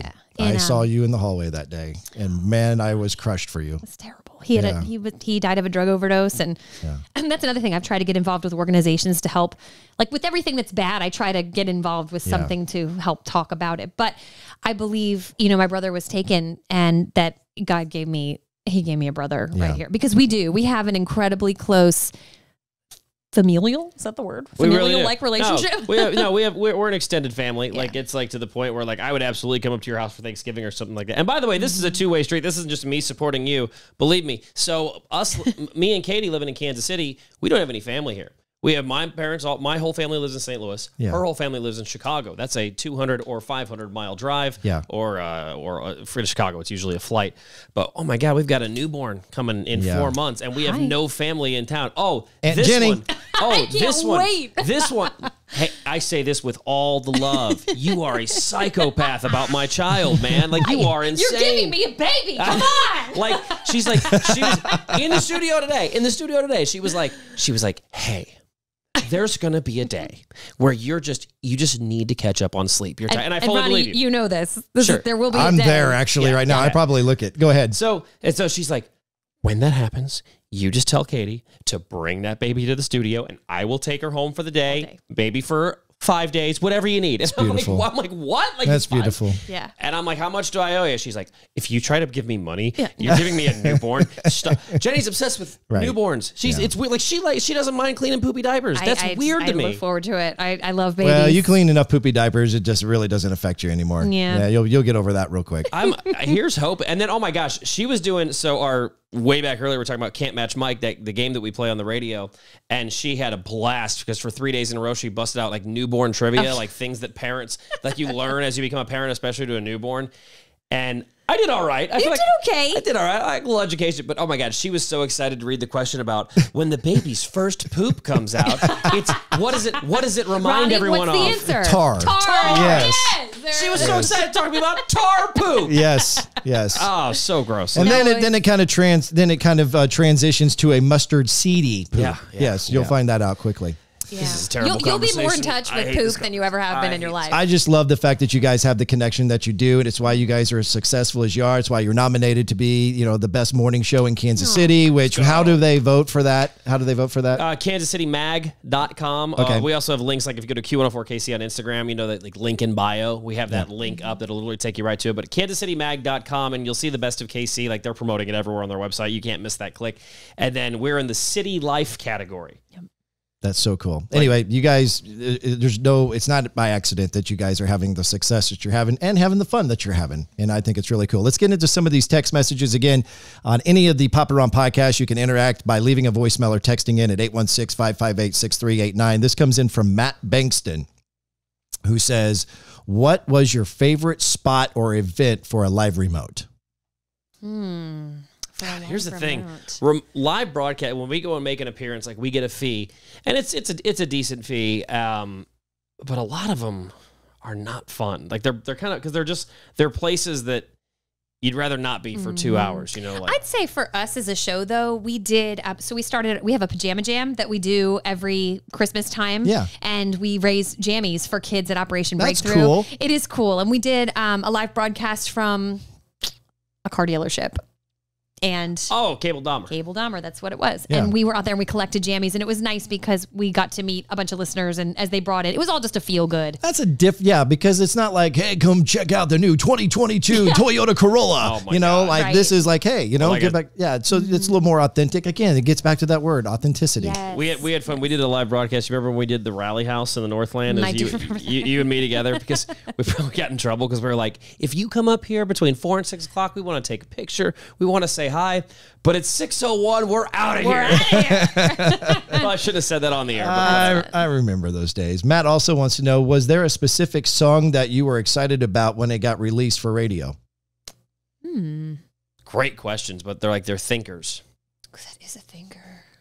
I mean, especially after however many years you've been doing radio. For me, it's artists more than it's songs. Yeah, because it's cool. We get this opportunity now. We work with a wonderful woman named Charla McCoy. You know Charla? I don't. Charla is in Nashville. She's kind of her own thing. She's worked at a bunch of record labels, but she's built her own empire now. And before every ACM and every CMA, she'll have her own event. She'll have 12 to 15 radio stations from various parts of the United States, and she flies everybody out, and we do a big broadcast with her, and we talk to probably 75 artists in a matter of 48 hours. It's insane. And it's funny because you do get excited for the big names that come through, but we have found that we really enjoy getting to know these up and coming artists. Yeah, that is fun. I remember those days. Right? That was the cool part. Like Lee Brice, I met him before. Lee and I have a cool. I could go to Nashville. I could call up Lee. He'd say, hey, come on over. I'm redubbing something, and I'm just sitting in his studio. This has happened actually once before. And Lee hadn't done anything but write a song for Garth Brooks that went #1 in a week. Wow. You remember that? Mm-hmm.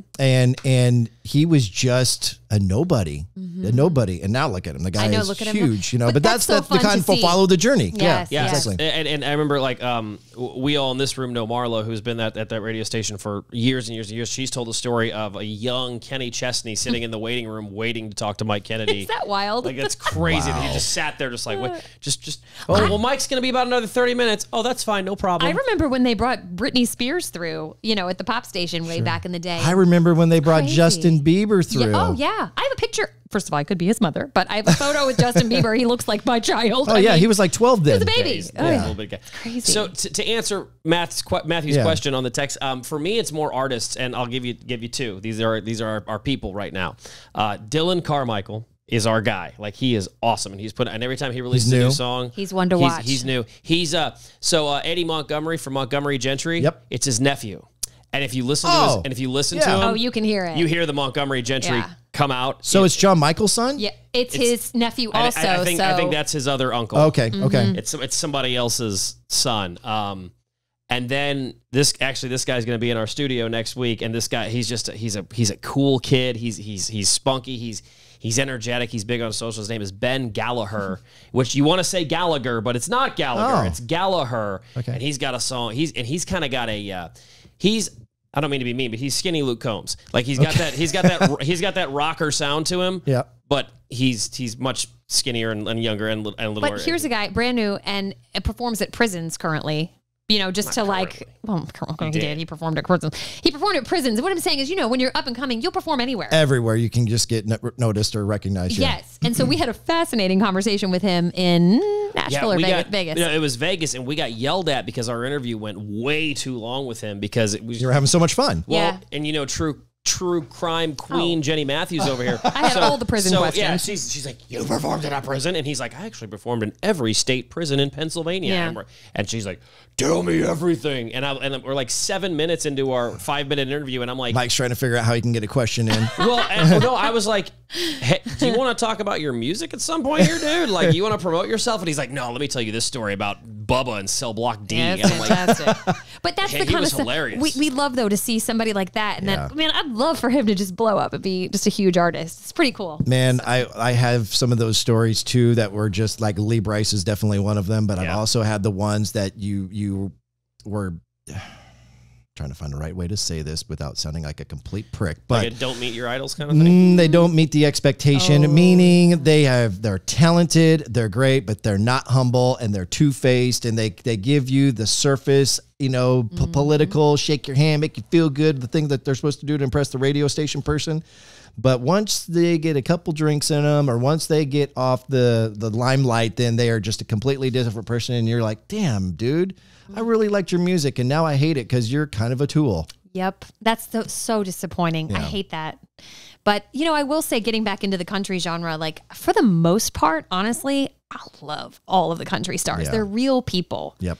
And, I don't know. Pop music was just different. Hey, sure. Jenny's big. She was big on Eric Church. Was her number one for so many years, and now Morgan Wallen took the number one spot in her heart. Up. Morgan she broke up with Eric Church. Yeah, we broke up. It's kind of still fresh. Was that after you saw him in concert, or was it prior to that? After. I'm telling you, I've always liked his music well enough, but when I saw him live, I thought, this is a game changer. He's ridiculously good. Jenny, stop going to church. Yeah. Seriously. So I don't know who this person is, but it is a 304 area code.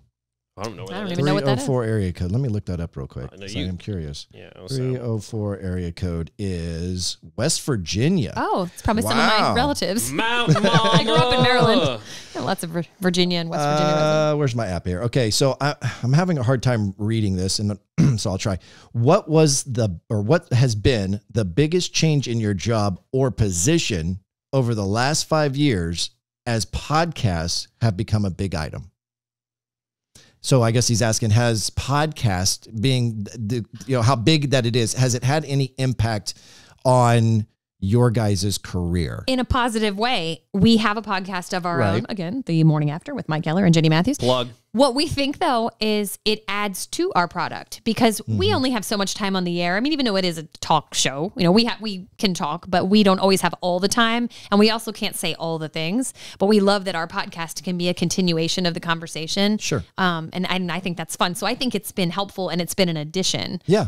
I actually had Real Life with Jenny Matthews. I started a podcast of my own a few years ago. Yeah. Are you not doing that anymore? I don't have time to do it anymore, quite frankly, because we've got the one that we do. But you know what? I think I shared enough on there. If you'd like to know more about my traumatic childhood and life experiences, check it out. It's all there. It's all there. Can I tell the story of when we were very early on and I listened to one episode of your podcast? Oh, you sure can. This is so we're at this point, Jenny and I, we actually look like we're having an affair because we're both sneaking to Westport at 8:00 at night because the owners and our management don't want. Yeah, they don't want. They don't want anyone to know that this might potentially be a team thing yet. This is still real quiet, like only a handful of people know. But they're like, we want to hear audio of what you guys might sound like together. So come back to Westport at like 8:00 at night when no one's there, and go into a studio and just record yourselves for like however long you seem appropriate. Like, just how long did you guys do this? We ended up going 30 minutes. We did a couple of those. It only took 30 minutes, huh? Yeah, I know, right? You knocked it out in 30 minutes. Bro, I'm married. That's a marathon now. I'm 47. Hi. Bro. So we where was I going with this? Oh, so we pull into the parking garage. We actually ended up getting there at the same time because, of course, we did. We pull into the parking garage at the same time, not planned. And I get out of the car and I'm like, hey, potential partner. And she's like, hey, what's up? I'm like, I want you to know that as I'm trying to get to know you better, I happened to listen to one of your podcast episodes, one of your Real Life. Oh, which one do you listen to? The one about your vagina that you spent 30 minutes on. It was a 30-minute podcast about it. What was that episode called? I don't remember. I think it was called Vagina Candles. Was it not? Vagina Candles is an awesome title. See, this is my tease for everyone to listen to Real Life with Jenny Matthews. I might need some help, your help, on giving my episodes titles because that is gold. Vagina Candles. Vagina Candles, yeah. All right, one last text here, and I actually know this guy. He was actually in my wedding, and he's been a huge supporter and fan of the podcast. So he says, I was looking at your guests for today, researching them and researching them a bit because I'm a researcher. Okay, let's be honest. I was social stalking Jenny because she's cute. Yep. I'm intrigued by the dog biting her nose. Let's have her dive into that a bit if she's comfortable. I am comfortable talking about it because, again, I talk about all my things. This actually happened on the air just about, I don't know, what's it been, like 2 months ago, 3 months ago, 2 months ago? I feel like March. I remember March, and now we're in May, so that makes sense. A couple months ago. I think I remember March. We do a segment on Fridays where we have, we try to adopt out a pet from a local animal shelter. And we've had so many dogs in and they've all been so great. And this particular dog we were on the air and he got spooked. That's all I can say is that he got spooked. And were you down on your knees trying to pet him or anything? You were standing. No, the way our studio is set up, I sit at my microphone. Oh, this happened in the studio. In the studio. I thought you were live at the actual shelter and you were piping in the audio to you. Not only was it in the studio, it was live literally on the air. Yeah.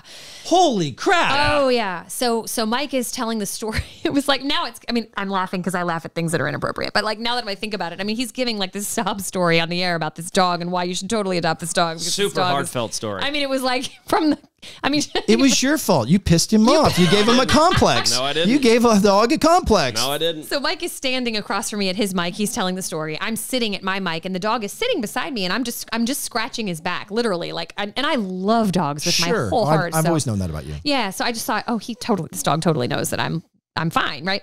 And so I'm petting his back, and when I tell you it came out of nowhere, he turned, lunged toward me, and just with his whole body just went into my face, and he latched onto my nose and he wouldn't let go. Oh my, what kind of dog was it? Rottweiler. Rod. Oh no. So he's attached to my nose and I'm standing up. At this point, I've kicked the chair behind me. I'm standing up. My husband is listening to this whole thing at home. He's texting me. He's like, did that dog eat you? When in fact, he had. Because all you heard on the air was, I'm in the middle of a heartful story, and then all of a sudden you hear an aggressive, but you hear, yeah.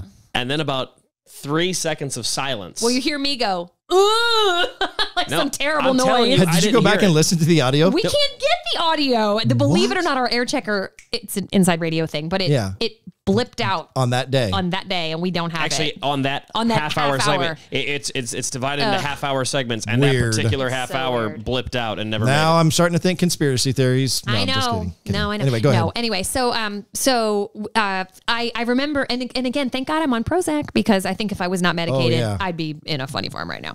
But I was. I just remember I wasn't in pain. I could feel my nose pop off. I knew my nose was detached, but I did not know what to do. Listen to that. She just said her nose was detached. Yeah, the left nostril was completely detached. Was right. Your doctor did a damn good job. Thank you. He did. Because I can't tell at all. You cannot. I can't believe that it looks like this, because immediately I saw the pictures on social media, and then when I came in to do the podcast, I was checking out your nose. Sure. And I could not tell at all. I was like, wow, but I felt uncomfortable saying something at that time. Anyway, it's back together again, and it looks good. I still have some inside work to do. I'll probably need a reconstructive surgery because I can't breathe very well out of that side, and it's numb. I can't feel that side of my nose, but the fact that it looks like it looks, I couldn't be happier. That's glass half full right there, folks. This woman, Jenny Matthews, also makes the mistake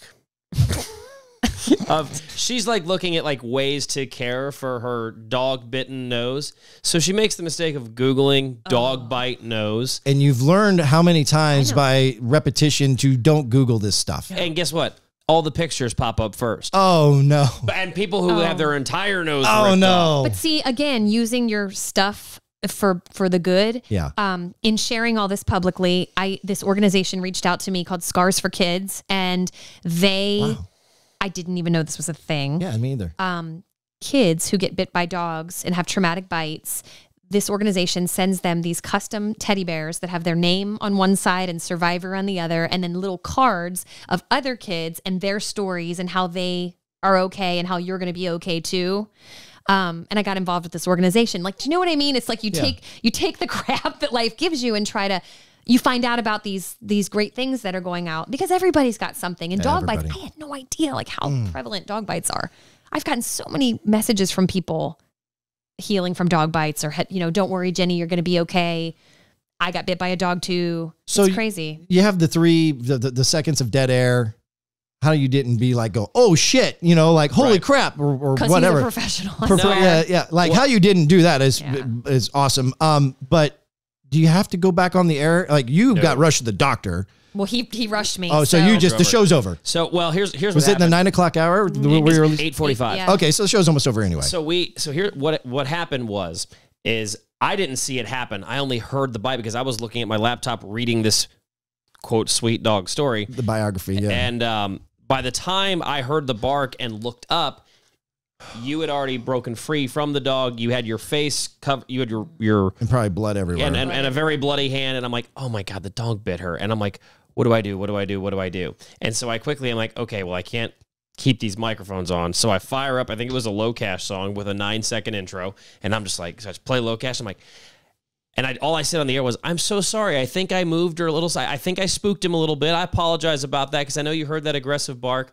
We're going to give him a treat, calm him down, and we'll be right back. And that was the last you heard of us that day because I had no idea how severe that injury was until you came back and you were obviously like you handled that really good. Yeah. Well, it helped. It was ignorant.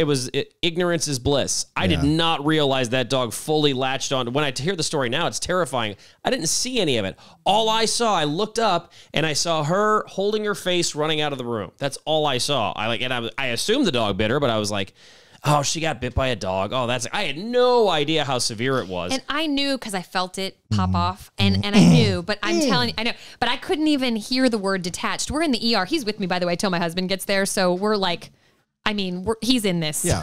Let me tell you about driving Jenny Matthews to the ER. Am I going to be pretty, Mike? Yeah, her number one, Jenny, a beautiful woman. Sorry, I'm a girl. A beautiful woman, and she does, all the aesthetic hair, to make sure and it's working like a charm, So she spends a lot of time to make sure you like to be pretty. Yeah. And so she's running around asking me, am I still going to be pretty? That was her number one concern is, am I still going to be pretty? Oh my god. And we're driving to the hospital, and I'm breaking the laws within reason, within control of my car. I'm driving very fast to get as fast as I can.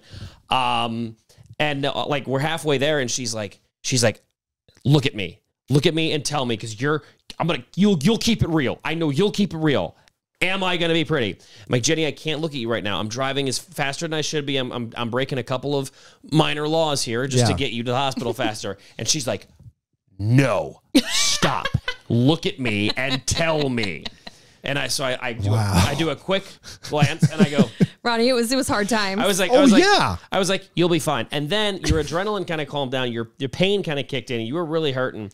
And I was like, okay, I need to do something to calm you down. And so I'm going to swing for the fences. I'm either going to get a home run or I'm going to strike out. I'm going to send you a total panic mode or I'm going to make you feel better.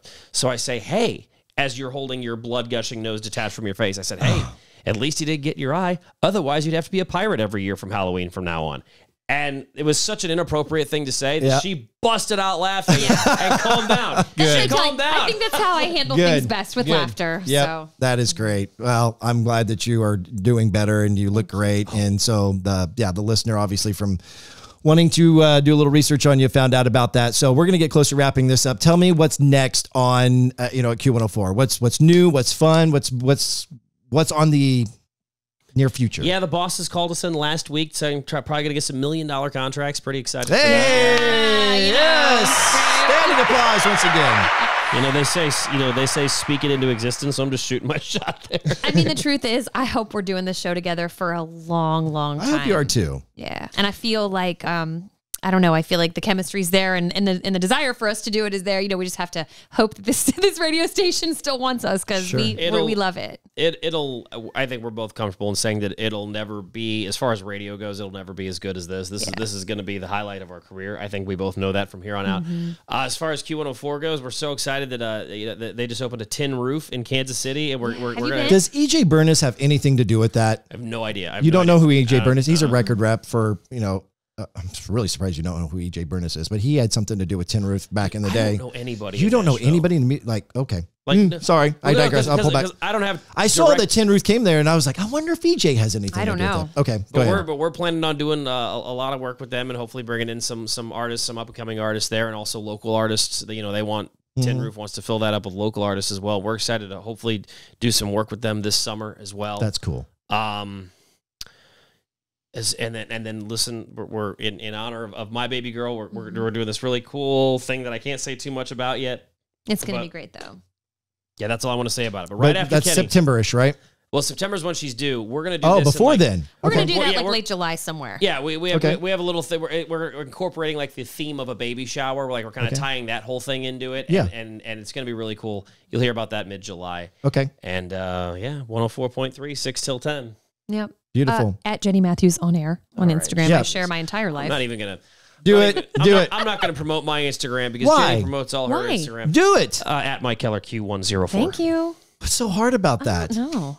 And kudos to you, Ronnie. We've said it before, but truly, I'm so proud of you. This podcast is awesome. You are doing such good things, and I'm just really happy for you. And your studio is nicer than ours. Yeah. Well, I couldn't do a podcast if I didn't have great guests, and I'm honored that you guys were here. So, Mike and Jenny, thank you for not only coming into the studio to do this podcast, but thank you for your friendship. Yes. I do love you guys very much, and I love what you guys do for your listeners, and I love what you guys do for the Kansas City community. So thank you guys for being here. This was a lot of fun. This was probably the record for being the longest podcast that we've done yet. Thank you guys for joining on the show. We're going to take a quick break. When we come back, we're going to wrap up episode 4 of the Papa Ron Podcast. You're listening to the Papa Ron Podcast. Keep up to date on new podcasts, new discussion topics, and future casts. Follow us on Facebook, Instagram, TikTok, and YouTube. Search Papa Ron Podcast and be sure to like and leave a comment. Now, back to the show. Here again is your host, Ronnie Phillips.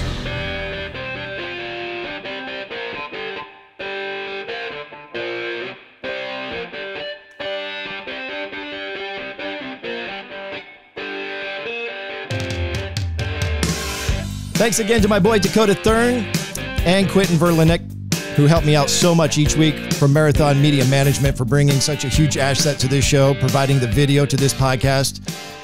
Thank you also for being just solid friends who have pushed me to do this podcast, because there wouldn't be a Papa Ron podcast without you two. I love you guys. Also, quick thanks to The Voice, Mr. Rick Hunter out of Tucson, and Rich Donovan out of San Francisco for producing the imaging elements of this show. Don't forget, you can catch Donovan on his online radio station that plays music from the 80s and the top hits of other decades. CoolFMOnline.com. Next week on the show, we're talking football. Former wide receiver for the Kansas City Chiefs and Green Bay Packers, and he's a longtime friend of mine, and I'm not embarrassed to name drop like that. His name is Mark Boerichter. He will be in studio. We're going to discuss the changes of the Kansas City Chiefs and many other teams around the NFL. We're also going to revisit some of his memories of playing for the Kansas City Chiefs. And we're also going to dive into all the crazy stuff going on in college football, and in particular, the implement of NIL. And of course, thank you for listening or watching this episode. This podcast is found on all popular podcast platforms and can be seen on Spotify and the Papa Ron Podcast YouTube channel. So for Dakota Thurn and my special guest, Mike Keller, Jenny Matthews, I'm Ronnie Phillips. Yeah, Ronnie. You've been listening to the Papa Ron Podcast. If you enjoyed this show, hit subscribe now and tell your friends on Facebook, Instagram, Snapchat, TikTok, and other social platforms. To participate on the show, leave a message with your comments or questions by calling or texting 816-558-6389. That's 816-558-6389. Until next time, thanks for listening to the Papa Ron Podcast. Papa Ron Podcast.